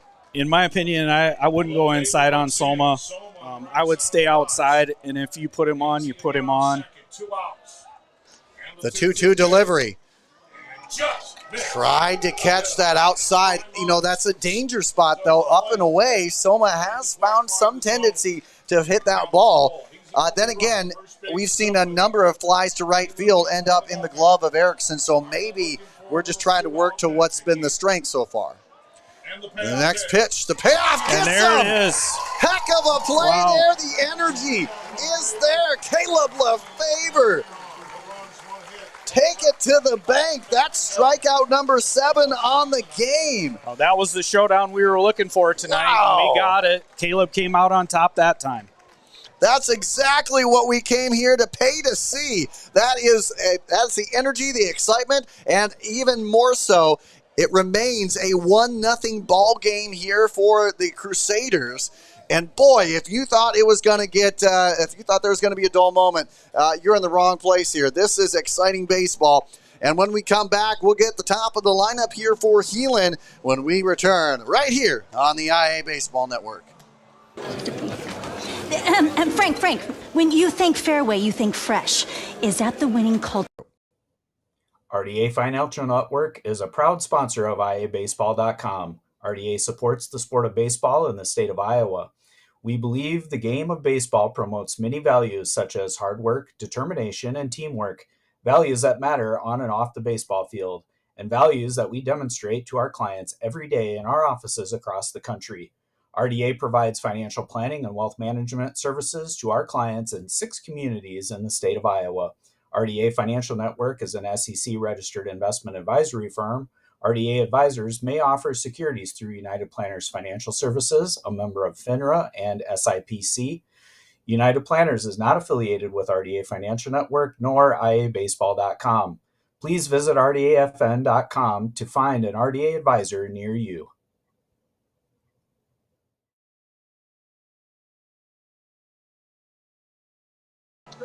Welcome back, ladies and gentlemen.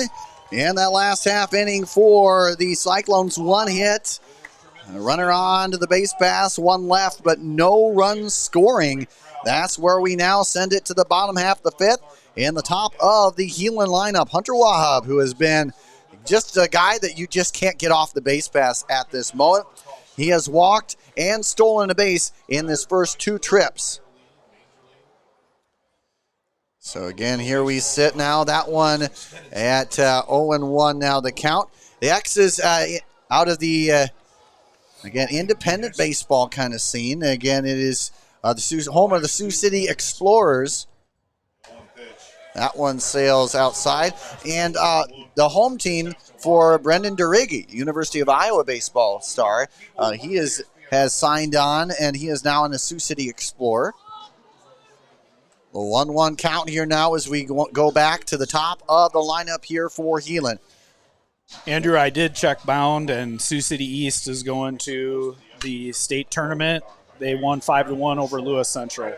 So congrats here, Sioux City East, as Wahab is retired there. A nice play by Schneider at shortstop as he retires the first batter of the inning to bring up Caleb Lefevre.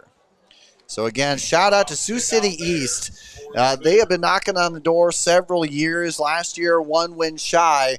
They finally get their opportunity here. Coach Miller and company will be on as they will grace their home state, or home city, I should say, in the state tournament. That one in there for strike one. Lefevre has grounded out and flown out in 2 trips.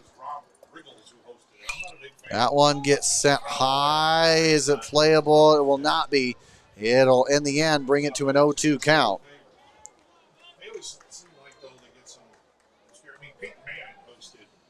Again, as we go on through, again, we will bring up Hunter Wahab earlier. Picked up 2 stolen bases. That now marks him 43 stolen bases on the year. That one gets hit up high. Schneider will have a chance at it, and he'll capture it for out number 2. A nice pop-up here to short, and 2 quick down for Ethan Erickson. Well, I tell you what, you got to give props to Reynolds. He's induced so much weak contact tonight. Yes. Just really, really a good effort on his part.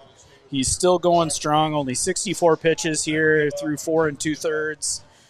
He's been in control. That one also gets sent up high, and that'll be into foul territory. We continue on with an 0-1 count.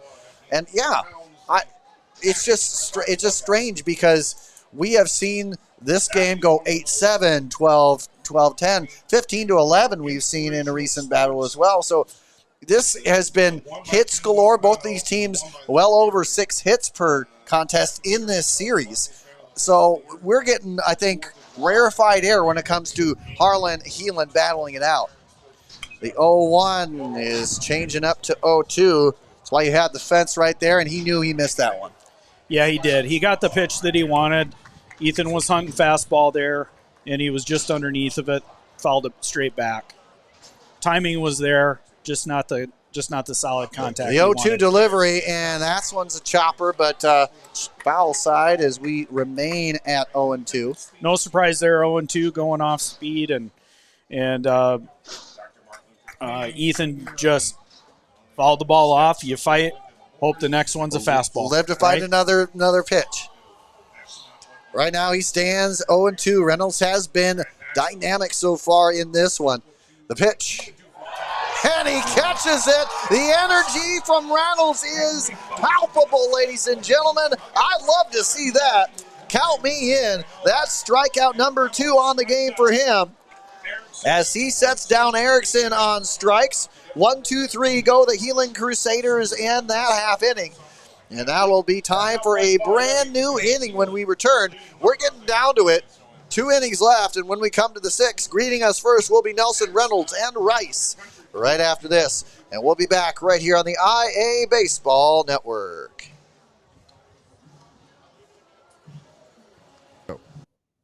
RDA Financial Network is a proud sponsor. Hey everybody, got something special for all you electric fence owners out there. It's called Insulites, the LED flashing insulated light that you can see from up to half a mile or more away. It's so great you can see it from the comforts of your car or even your own home. That's right, you can put it onto almost any type of post out there, run the wire right through it, and that's all you need to do. Because Insulites goes with the pulse of the fence. So if there is no pulse, there is no flashing light, helping you locate where a problem may be or where a problem may exist that you didn't know was happening. It's simple as that. So you don't need to ground anything, add any bulky equipment, or shock yourself to test if your fence is working. All you need to do today is head to Insulites.com and get you some, and you will not be disappointed. It's simplicity at its finest. So go ahead to Insulites.com today and get you some. Oh, and by the way, make sure to tell them that IA Baseball sent you. Welcome back, ladies and gentlemen, here as Andrew Brown with you as we are starting things off. Nelson takes a ball 1 here to start his 3rd at-bat of the game so far. He is 1 for 2, and he singled back in the 1st. So far, as Lefevre sends that one in the upper edge for strike 1. Not surprising here, Andrew, that the first 2 pitches are being taken. Yep. If I'm the coach for Harlan, I'm having my guys see a few extra pitches every at bat. Just because you've got Caleb Lefevre down to coming into this inning, 83. He's got 83 pitches coming into the inning, and you've got 2 innings to score that run, right? And maybe, just maybe, if you get Caleb off the mound, then you can find a way to get that run and maybe get another run and take the lead. Reynolds now stepping up to the plate. 0 for 1, but walked back in the second. And, you gotta thank both these teams, too, as they search for their 21st state tournament trip in program history. That one sent high and popped up. Bondrager looks at it, and coming on will be Holt, as he'll catch that one near the dirt for out number 2. But again, these 2 teams looking for their 21st state tournament trip in program history. Both of them are looking for that number. And as you do so, there's got to be again, you have to win the game. So both coaches are focused solely on winning this game right now. But there's got to be something in the back of the mind there as Rice steps up that, in the end, if you can let Lefevre or Reynolds go the distance here, you have your aces waiting for you right away in game 1 off the bat, as that one 1-0 now tails up to 2-0. So again, that's why I don't necessarily love pitch count rules when it comes to state tournament, as that one sailed up there, because in the end, I think that what I want to see is just have a day's rest. That's the only rule in the pitch count, because then you get as that one goes for a 4-pitch walk, then you end up, what you get is you get your top aces in the state title game potentially, should it work out that way. I know that you can't always look for it that way, but that's kind of what, as a fan, I think about. Yeah, I think you ultimately want to see your best on the mound when you get to the state championship game, and there are 2 schools of thought, right? When you get to that game, you're either a guy who plays so that we can play tomorrow, or you're a guy who plays to get to the championship. Yeah. Right? And win the championship. Okay? Yeah. And so there's 2 schools of thought. You can debate it forever. As that one sails outside, ball 1, but yeah. I in the end, it's 6 and 1/2 dozen of the other, right? So how you view it, you still have to win the games that you need to move on and advance. But I think that one got in there close, almost nailed him. Some teams play chess while others are playing checkers kind of thing. And I think that you still need to think ahead for what's going on. Both of these teams have some of their better pitchers ready and rocking should that hit, and then potentially for a state title game run should they get that far. Gaswint also, again, he has been a heck of an addition this year, strikeout leader for this team at this point. But also on the other side, as that one pitch goes too far outside, and now we move that to a full count here.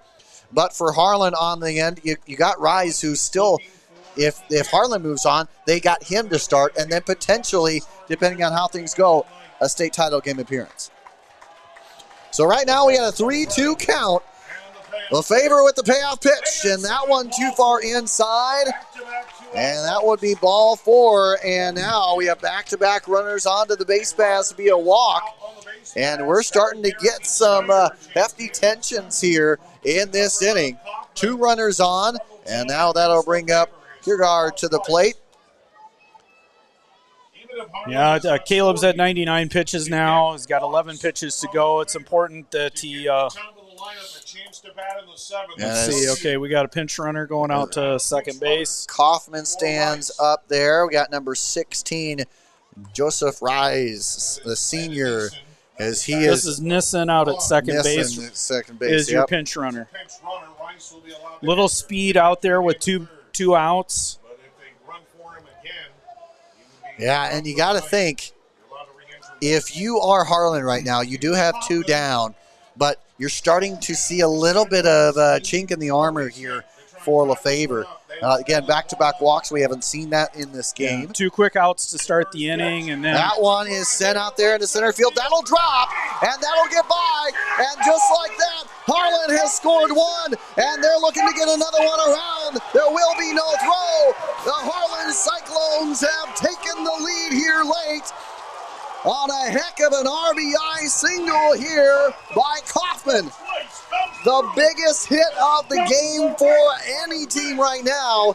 And the Cyclones, who have not had a lead at all throughout this game, now have a 2-1 advantage. And so a 2-out RBI hit. Wow. The 2-out RBI single brings in 2, and you can see on one side of things the energy is there, on the other a little bit of deflatedness there, but still we've got a lot of game to go. Walks will kill you, and that was a dagger right there. And a great piece of hitting, and he got the job done. Drove in 2 with 2 outs. Argetsinger now up at the plate. He has walked, stolen base, and flown out. That, again, Kaufman did a job. Kaufman did what he needed to do. The 5th hit of the ball game for the Cyclones was their biggest. That sends them now into the lead here, 5-1 in the hits lead. And Lefevre gets a favorable call on the outer edge there. So now you got to think about it. At this point, Heelan really seemed to have that edge, and it seemed as though they couldn't lose that. But you mentioned it, baseball is an interesting and sometimes fickle game, and that's where we see now two back-to-back walks. In the end, put the runners on necessary, and that was a heck of a hit, almost a heck of a play out there by Fitch at center. But it just didn't come through that way, and it brings home 2. But certainly, if you're Heelan, you're not anywhere out of this. No, you still have 6 outs to get 1 run to tie, 2 runs to win. I love unique names. And I see more. And you know the Crusaders will be hunting. That's for sure. They still, though, rest with just 1 hit in this ball game. They're trying to add to that. Meanwhile, the Cyclones are looking to add to their 5 hits in this one. That one too far on the outer edge as we go 1-2 at the count. So we have 1 runner on after the RBI single to drive in 2 from Kaufman. And he gets the strikeout there. Strikeout number 8 of the ball game here for Caleb Lefevre. But it comes after 2 runs crossed in the top half of inning number 6 off of the RBI single from Landon Kaufman. And that gives Harlan their first lead of the game, and it comes late. And with that now, ladies and gentlemen, we will now switch on over to the bottom half of the inning. Beckhope and White trying to get things on a rally point now. They face their first deficit of the ball game, and we'll be back to cover that when we return. Hey everybody, got something special for all you electric fence owners out there. It's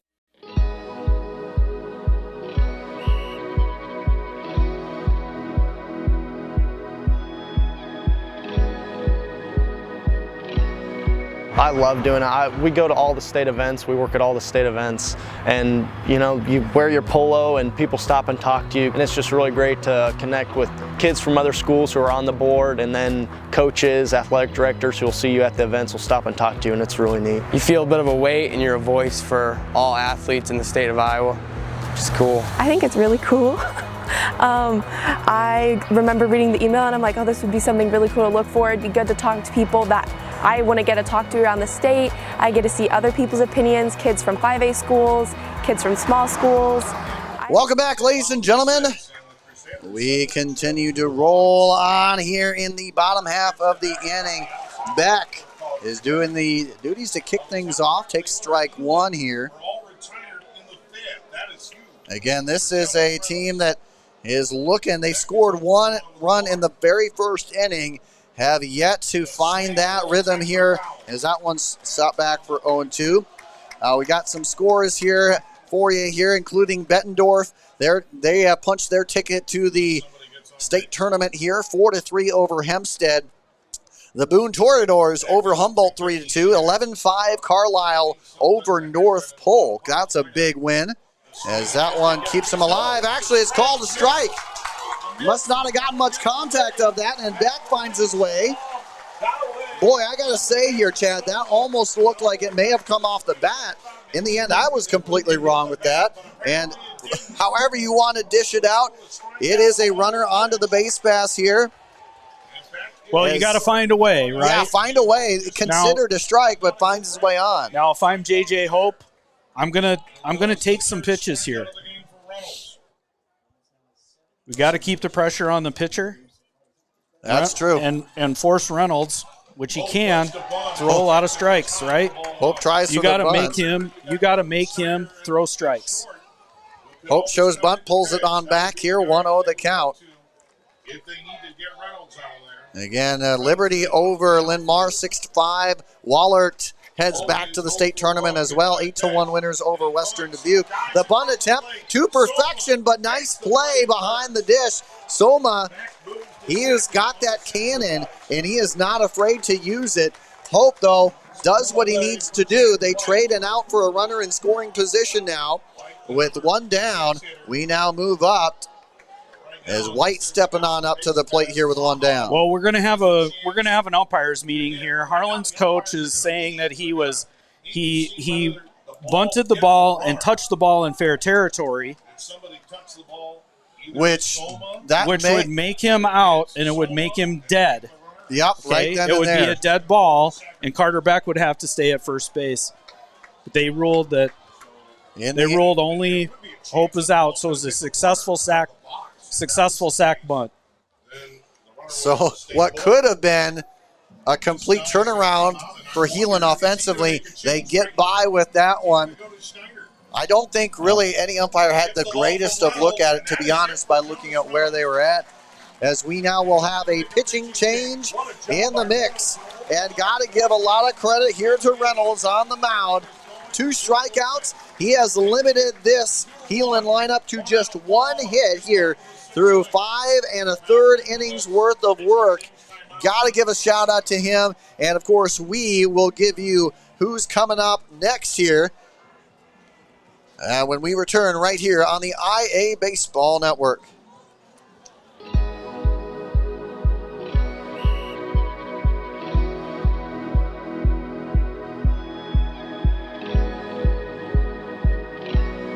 I love doing it. We go to all the state events. We work at all the state events, and you wear your polo and people stop and talk to you, and it's just really great to connect with kids from other schools who are on the board, and then coaches, athletic directors who will see you at the events will stop and talk to you, and it's really neat. You feel a bit of a weight, and you're a voice for all athletes in the state of Iowa, which is cool. I think it's really cool. I remember reading the email and I'm like, oh, this would be something really cool to look for. It'd be good to talk to people that I want to get to talk to around the state. I get to see other people's opinions, kids from 5A schools, kids from small schools. I think it'll just be a really good opportunity. Welcome back, ladies and gentlemen, inside the broadcast. Andrew Brown, Chad Erickson here, as we are going to be rocking it with you here. Again, as always, please like, subscribe, spread the word, and have some fun with us. In the end, we have a 2-1 advantage here for the Harlan Cyclones as they are trying to hold on to it. And they have a new pitcher on the helm ready to rock and roll.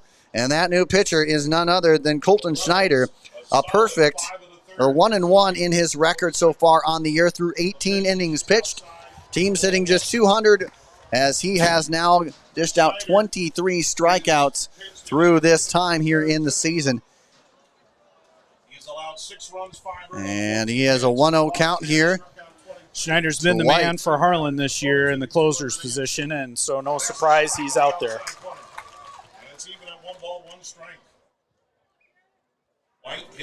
So Beck standing on first. White standing up at the plate. He has 0 for 1, been hit by pitch back in the 4th. The 1-1 count, here we go. Here's the pitch. And the bunt attempt laid down, and it finds perfectly, but rolls just out. That was almost an absolute beauty of a bunt, but in the end, We now roll that count 1-2. Once again, Heelan relying on small ball and just didn't quite execute that one. It almost died in the grass. And now you kind of think, and a very heads-up play by Schneider there to let that ball go foul. Yes, so many I have seen already this season. Just try and get after that. You're kind of taught to make the quick play. That one sails out, so you want to try and get that quickly. But some heads-up play that could have ended up putting 2 runners on, and a lot of pressure here for Harlan. Yeah, I'm not sure if he picks that ball up right on the fringe there that he gets Jack White at first. He wouldn't have had to play at all. So the 2-2 count, and that one gets set into the outfield grass, and we're getting to look like a runner coming on. No, we're not. We are not. We saw Coach there at third get the way big windmill sign and had to stop. That was a heck of a play out there in the outfield. And again, Reynolds, we saw what he's doing on the mound with the arm. You just can't run on that kind of an arm, and wisely lays off. In the end, we have runners on the corners here with 1 down, and we bring up Vondrager to the plate. Well, Coach Taylor there at third put on the brakes late, but Carter Beck saw it as he was rounding and ended up on his rear, but he got back to third just in time. That one sails in. Beck at third. White standing on first. Vondrager, once we mentioned, he has had a sacrifice bunt back in the fourth. He grounded out in the second. First and third here with some high-pressure, high-leverage situation here for Schneider. There's a spot on the outside. I haven't seen that called too much today. It brings it now 1-1 here. Vondrager looking to secure his first hit of the ball game. Oh, that looked like a balk. That looked like a balk. And we get it. And it is. It is. And just like that, we have a tie ball game. We mentioned you need poise, you need composure. What happens on the base pass does affect the game, and it was a direct cause right there. It's a tie ball game, and now the feeling has shifted once more, even though we're all knotted up at 2. Wow. He kind of double clutched on that. He was going to throw to first base, and he thought about it a little bit too long. He broke and then broke again, and the umpires called the balk. And that's what a high-pressure situation will do. Exactly. You can't look at that and not see a balk. Doesn't matter, you try and argue it, that is squarely on as a balk. And what a play. Vondrager will swing through that one, but not connect. 2-2. Off-speed fooled him there. Probably see that again, I would imagine. So 2 hits for Heelan. They have scored without an RBI so far. A sacrifice in the bottom of the first here by Ethan Erickson, and a balk brings home run number 2 here for the Crusaders. That one gets sent out there to second. The 2 hoppers picked up, and the out has been had. But we once again trade an out for a runner at third. So with a runner now standing on third, Peyton Erickson with perhaps his most pressure-packed at-bat of the game. So far, Erickson has popped out twice. Once to second, once to short. Looking to try and change those tides here with a runner on third. That pitch, and that one finds the outer edge. Honestly, I've seen that zone shift a bit here. I think you're right, Andrew. That seemed to be pretty far out. But Schneider got the call. Schneider with the delivery. That one too low. They moved even further out on that one. We're testing the waters on that outside corner.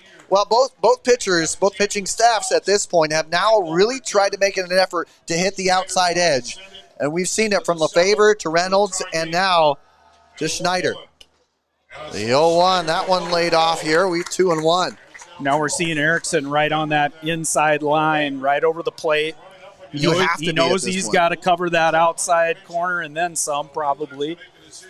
Big position here for Schneider and for Erickson. We'll see who wins this. Erickson calls a bit of time here. Erickson looking for hit number 23 on the campaign, and it would arguably be the biggest hit should he be able to connect here. The 2-1. That one's sent into the outfield. That's a lead for the Crusaders. The energy is once again there. Peyton Erickson with the biggest hit of the ball game gives the Heelan Crusaders the lead once more. It's 3-2. Well, Peyton has a nice piece of hitting there. Took that outside pitch to right field on a line. And now we've got a different ball game once again. Crusaders back up by 1. That's a big hit. We've had 1 run through 5 innings, and now both teams have plated 2 here in the 6th. This has been still the excitement kind of a game that we knew these 2 teams would bring. Again, I'll say it. This is a battle that has averaged 12 runs per game up to this point in this series. That one set high out of play, strike 1. Well, what's kind of remarkable here, and I should have been paying attention to the bullpen. I'm not sure who they're going to put out there on the mound to close this thing out. But nobody up in the bullpen.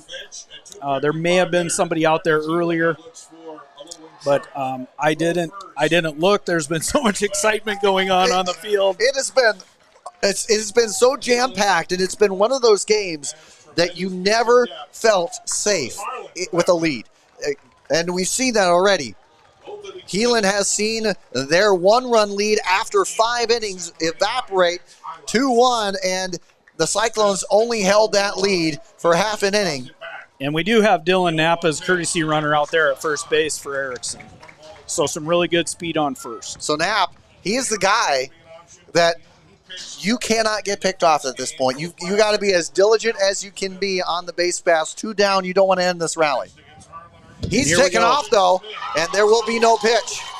That one got away from Soma there. That pitch, a little bit difficult to handle in its own right. So Soma had no chance. I don't know if Soma has a relatively new glove. He's had a lot of balls squirt out on him tonight. That's unfortunate. You want to see a catcher try and make a play, but nice stolen base there by. And that one is sent into right field. We get the runner on. Now the base sign is stopped. So a heck of a play. Now that has been 4 shots to right field, all singles. That way right in between first and second. That's strategy at its best here. Right, that's some good hitting. These guys work on that, hitting behind the runner a lot, okay? And that's what good hitting teams do. Heelan's been stymied for most of the game, and now here they go, and they're hitting behind the runner, they're hitting to right field, they're going with the pitch. Those are all the things that they needed to be doing throughout the game, and they're doing it here in the clutch moments. And now Hunter Wahab after a Carson Fitch single, and the ball gets away there. The wild pitch now will add to that lead.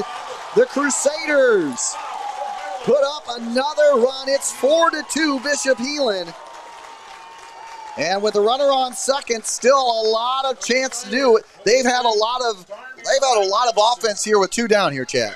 Yes, and they got a senior leader up to the plate right now and a senior out at second base. So we're gonna see some action here. Wahab will put this ball in play, and Fitch will be off to the races with 2 outs. High and inside goes that. By the way, high and inside, high and tight. You can catch our program every Tuesday, and has a lot of great guests, a lot of great conversation, player of the week, highlights, player of the week winners, and of course, a lot of great highlight reels. Check that out. That one gets lifted into center field, but that will come down into the glove there of Argetsinger for out number 3.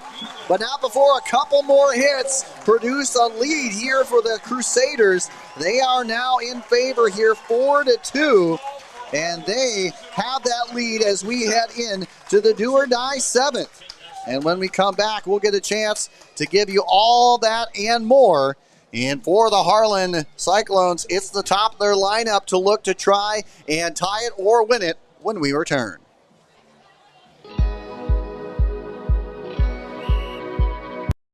Life's buzzing with energy. From the delightfully routine, to the novel and exciting, to the truly uncharted. With all that life brings, it's easy to lose track of what powers all those moments, our health. At Mercy One, our caring doctors focus on just that, powering health, from the everyday to the extraordinary. So you're ready for what life brings next. Find care at mercyone.org/health-powers-life.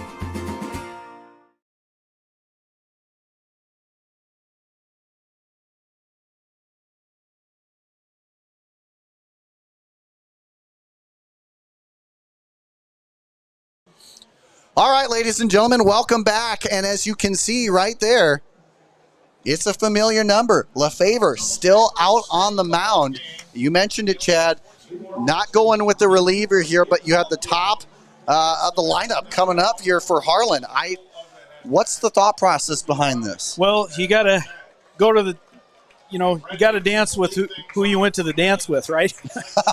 Yeah. So we're going to get every pitch out of Lefevre here, it looks like. He's got 6 pitches to go, plus whatever he might be on the last batter. And we got the top of the lineup here. So it's power on power. Where does Heelan go from here? Yeah. It's probably going to be somebody that's on the field right now. Okay.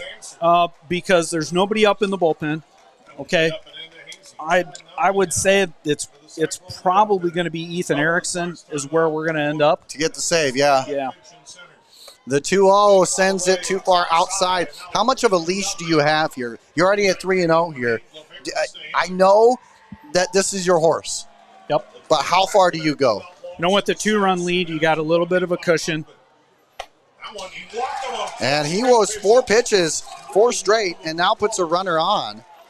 Well, Lefevre's got to dig deep here. He's got to find a way to get an out or 2. Now the double plays in order. This middle infield has turned many double plays throughout the season. Inning by inning tracker now. Again, 4 hits here for the Crusaders, 5 hits for the Cyclones. And now we get Schneider coming on up to the plate here. So the walk by Hazy, and Schneider coming up. He has struck out, been hit by a pitch, and grounded out in a heck of a play by Waha back in the 5th.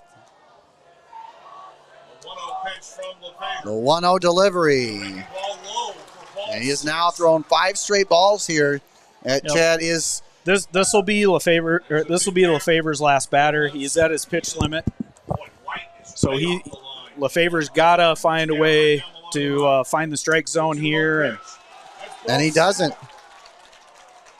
I think Erickson was pretty surprised.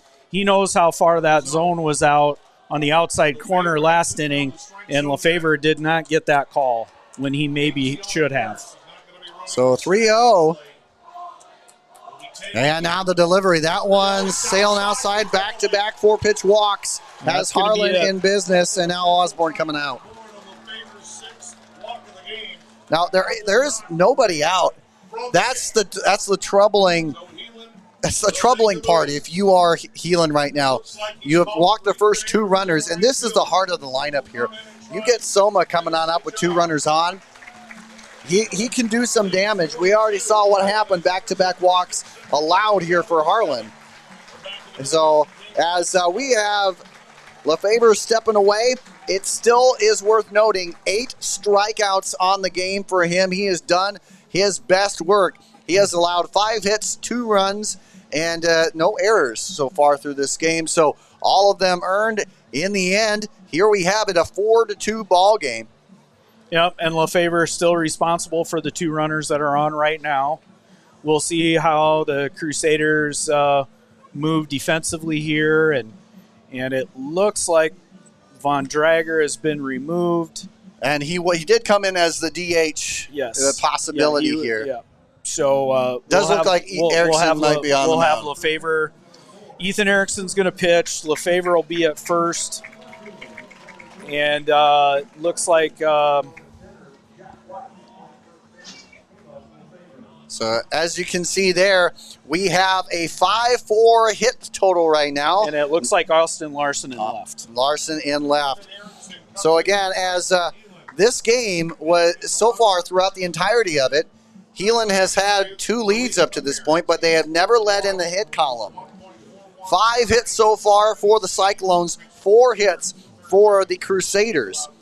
And as you can see there, that 1 run for Heelan coming out in the first inning. So that is the hit total up to this point. But of course, in this 6th inning, again, as we have gotten deep into this one, 2 runs have crossed here for the Cyclones, 4 for the, as we have 3 for the Crusaders here in the 6th. And that's where we stand it here. We'll go ahead and give you the updated tracker here right now. Again, the inning by inning look has gone like this. 1 run in the very first inning. And then from there on, it was all the way into the 6th before we had anything else going on here. So, Chad, this has been kind of the up and down. It's been quite the ride here. Yeah, well, we're going to the senior Ethan Erickson here. Ethan has pitched very well down the stretch. And he's got a big test here. Soma, this is a key to the game. Once again, coming to the plate with runners in scoring position, runners on base. We got a runner out there at second. And here we go. We're off to the races. So here we are in the top half of the 7th. Erickson, that one goes too low. And as we again, we'll bring up the updated look here for you. Good block by Erickson to keep the ball out in front and keep the runners where they're at. 5 hits for the Cyclones, 4 for the Crusaders. The 6th inning was a big one for both teams. 3 runs for Heelan, 2 for the Cyclones, and now Harlan trying to add on, and the tension is there. Ball number 2. At this point, put it in play, I think, has to be the mentality when you're on the mound. You've got to. Your defense has been doing it all year. Let them do it again. Right. You got to pitch to contact here. Let your defense work. Hopefully you can turn 2 up the middle. And he gets a swing through that one.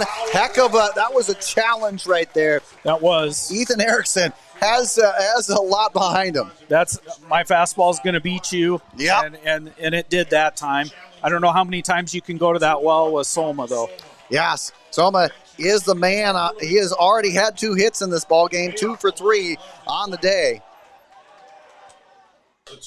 And he goes. And he did it again. He proved us wrong. Now, though, you've got one of the best hitters on this roster. The total base leader here for the Cyclones. He's already had 2 hits. He's had a stolen base to his credit as well, 2 for 3. So let's see what happens here. Looks second. And he'll look to fire on home the pitch. That one gets hit. That one's lifted. Is it playable? And it will not be. Again, Fitch doing the best duties there, doing his best to try and get to that one. Ended up getting blocked by the tarp. So yeah, the wind did just enough work there to keep Soma. And there we go. Again, that wind is there. Yep. This is somewhat of a pitcher's park here. There's a lot of foul territory, and but that time the ball got out of play. The 2-2 delivery. Up again with the fastball.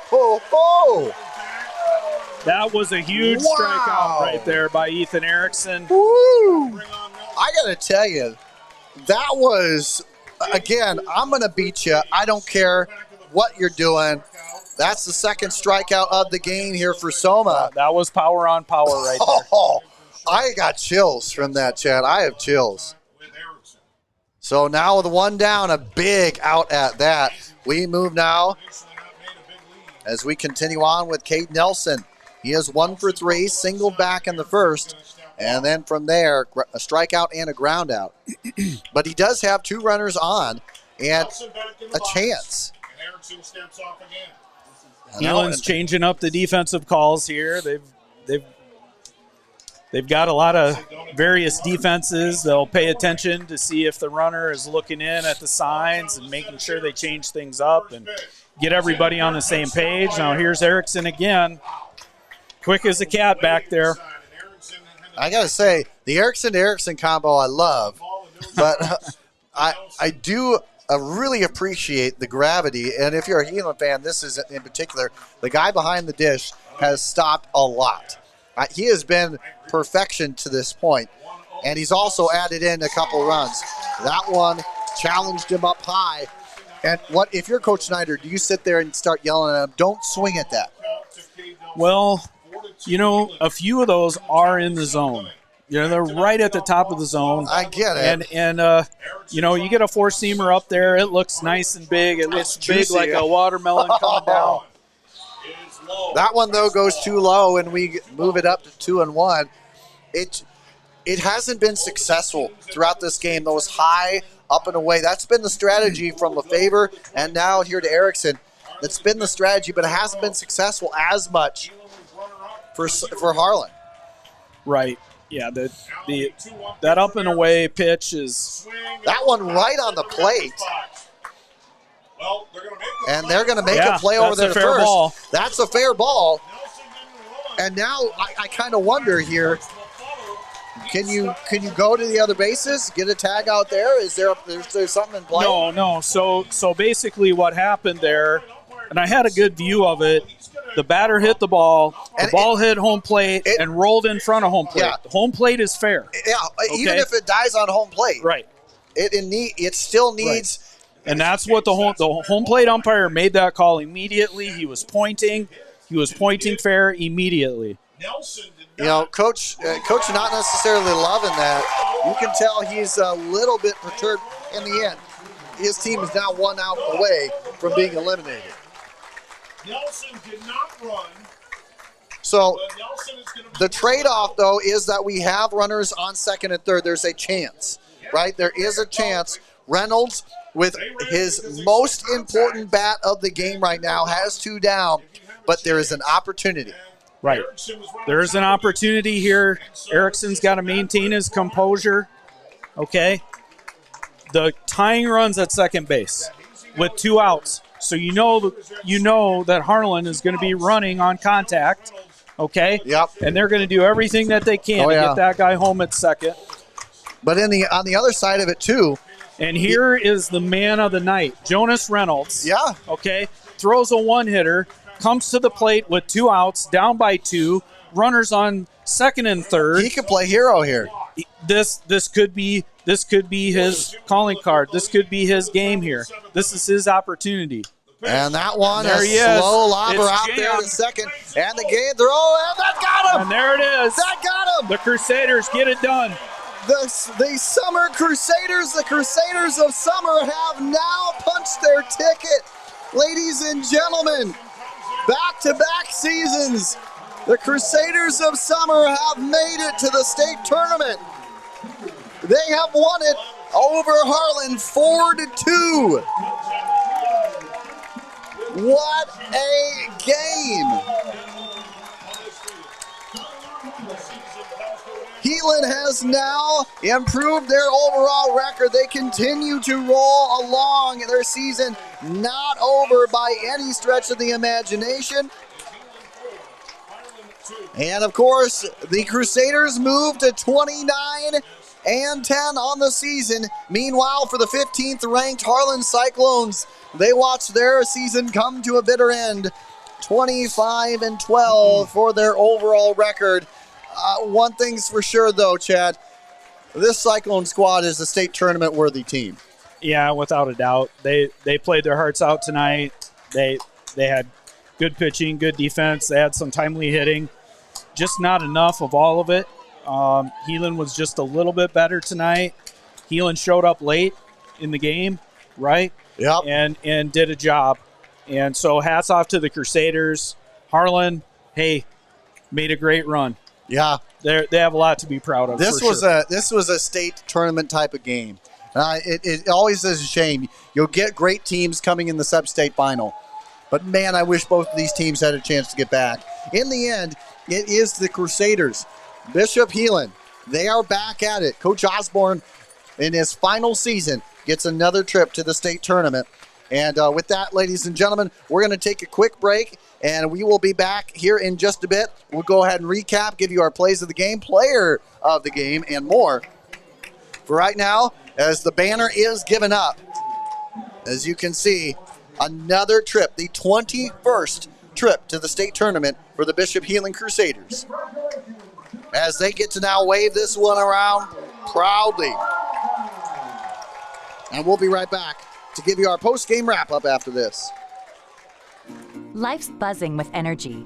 From the delightfully routine, to the novel and exciting, to the truly uncharted. With all that life brings, it's easy to lose track of what powers all those moments, our health.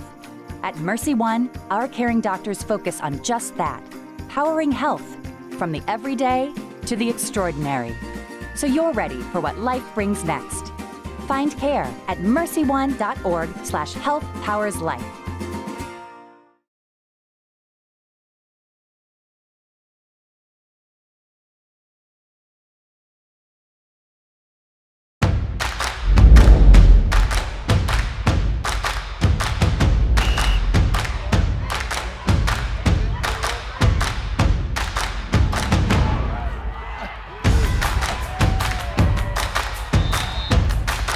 When you go home, you'll feel good about what you did, and you know you're doing it for the kids. If they don't have us, they don't have these games.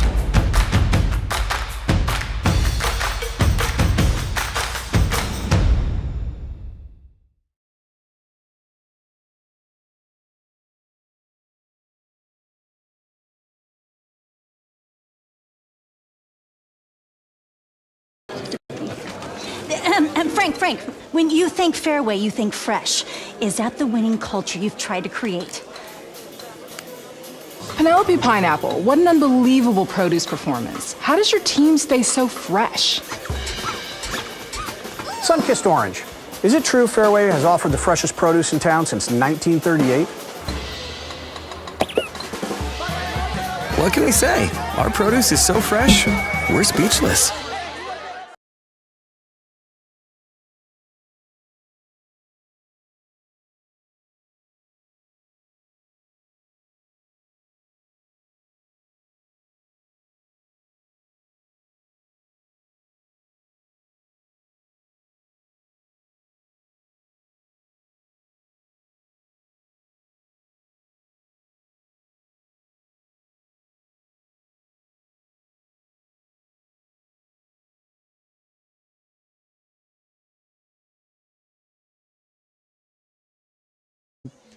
All right, ladies and gentlemen, I hope that you enjoyed that absolute heck of a battle there. Oh my gosh, that was fun. Let's go ahead and bring you the inning-by-inning recap here as we take a look once again. 1 run through 5 innings. That's what we had to work with. 1 run and 1 Heelan hit through that most of that time. Then came the 6th inning, and boy, that was the big one, right? 5 runs in the 6th inning, 3 from Heelan as they had to watch their lead evaporate in the top half of the 6th. They stormed back, they plate 3, ended up taking a 4-2 lead, but throughout all of this, yet again, they did not have the hits lead. Right. You know, in the end, we talked about it coming into this game that the team that often had the strikeout lead did not win this game. 10 out of 17 times, those teams with a higher strikeout count did not win. Obviously, that changed here. You had a couple strikeouts here for Erickson, 8 for Lefevre, and that is and again, they had the most strikeouts. They get the win. But I think I think there were some of those strikeouts came in really key positions. They were absolute key. And that's the difference maker in those strikeouts. You know, sometimes you can just have a few strikeouts in an inning or something like that, but you don't get that strikeout when you need to, when you have the runners in scoring position. And Heelan did that several times tonight. And that think, really kind of was one of the differences in the game. I think none bigger, and I truly mean none bigger than Ethan Erickson against Hayden Soma. Yeah, that was. I mean, we set that up at the beginning of the broadcast. He had right? he had to have connected. Yep. Soma needed to be up to the plate with runners in scoring position, and great kid, great batter, stellar athlete. Okay, not taking anything away from him. Oh yeah, not by far. But Heelan's pitching, they won those battles tonight. They did, and hats off to them. And that's despite several walks here. Again, twice we saw Lefevre have a little bit of with back-to-back walks. Again, as we recap what's gone on here, it was Ethan Erickson with a sacrifice RBI in the bottom of the first. That's all that was given to us through 5 innings of play. But then here in the sixth, it was a heck of an outing here. An RBI single, in the sixth inning for a 2 RBI single here by Landon Kaufman ended up breaking what was a scoreless drought up to that point for the Cyclones, and not only took them from a deficit but gave them a 1-run lead. But that did not last past half an inning because 3 runs plated in the bottom of the sixth, and that included a balk to give the Crusaders their 4th run of the game. But one of the biggest hits of the night came from Peyton Erickson as he drove one on an RBI single. That gave them the 3-2 lead. Again, the balk added to 4-2. But in the end, it was a 3-run inning here for the Crusaders to bump them up and give them that 4-2 advantage here. And then from there, it was Ethan Erickson to absolutely go lights out. He added a couple strikeouts in relief of Caleb Lefevre, who went as much of the distance as you could possibly go. Over 6 innings worth of work, 8 strikeouts in the battle. And he, however you want to dish this out here, Chad, he has to be given some type of player of the game status. But I'm going to go ahead and say this. For me, it has to come down to co-players of the game. I know I'm kind of shying away from standing up and giving one here, Chad, but the co-players of the game, it has to include Caleb Lefevre, 8 strikeouts through over 6 innings worth of work. He was really that bend but not break. 5 hits allowed. Again, that's just 5 hits allowed. From a team like the Cyclones who can just spray the ball left and right across the field, he really bent but not broke in this one. He did have 2 instances where he walked back-to-back batters. One of those instances ended up costing him 2 runs, but, he lent behind that offense, which was absolutely solid. But I do, ladies and gentlemen, have to give another shout-out. Peyton Erickson behind the dish truly was 100%. I mean, there was not a single ball that got by him. He was absolutely on point, and you got to ask yourself at this point, what would have happened? Because the Cyclones, and I know that one of those almost wild throws happened with runners on every single base for Harlan. When they were juiced, there was a chance, and he stopped it. There was a number of them in the dirt stopped. It was overall a heck of an effort from him. He did a lot, and he had to because Lefevre just wasn't quite what we've seen him in the past. A little bit more erratic. It made it look like he wasn't at this point. So I got to give a lot of shout out here to Peyton Erickson behind the dish. He had a great defensive game, and he helped give the Crusaders their 2nd lead. Ultimately, that's all they would need as they go to a 4-2 win. Yeah, the battery tonight really, really worked hard. Caleb threw a great game. Peyton worked his tail off behind the plate. He sure did. And came up with a big hit there to put the Crusaders ahead and put them in a position to win the ball game. And, of course, that's how we end up here. Now, the 21st time that the Heelan Crusaders will grace the state tournament here, and what a turnaround it has been for them.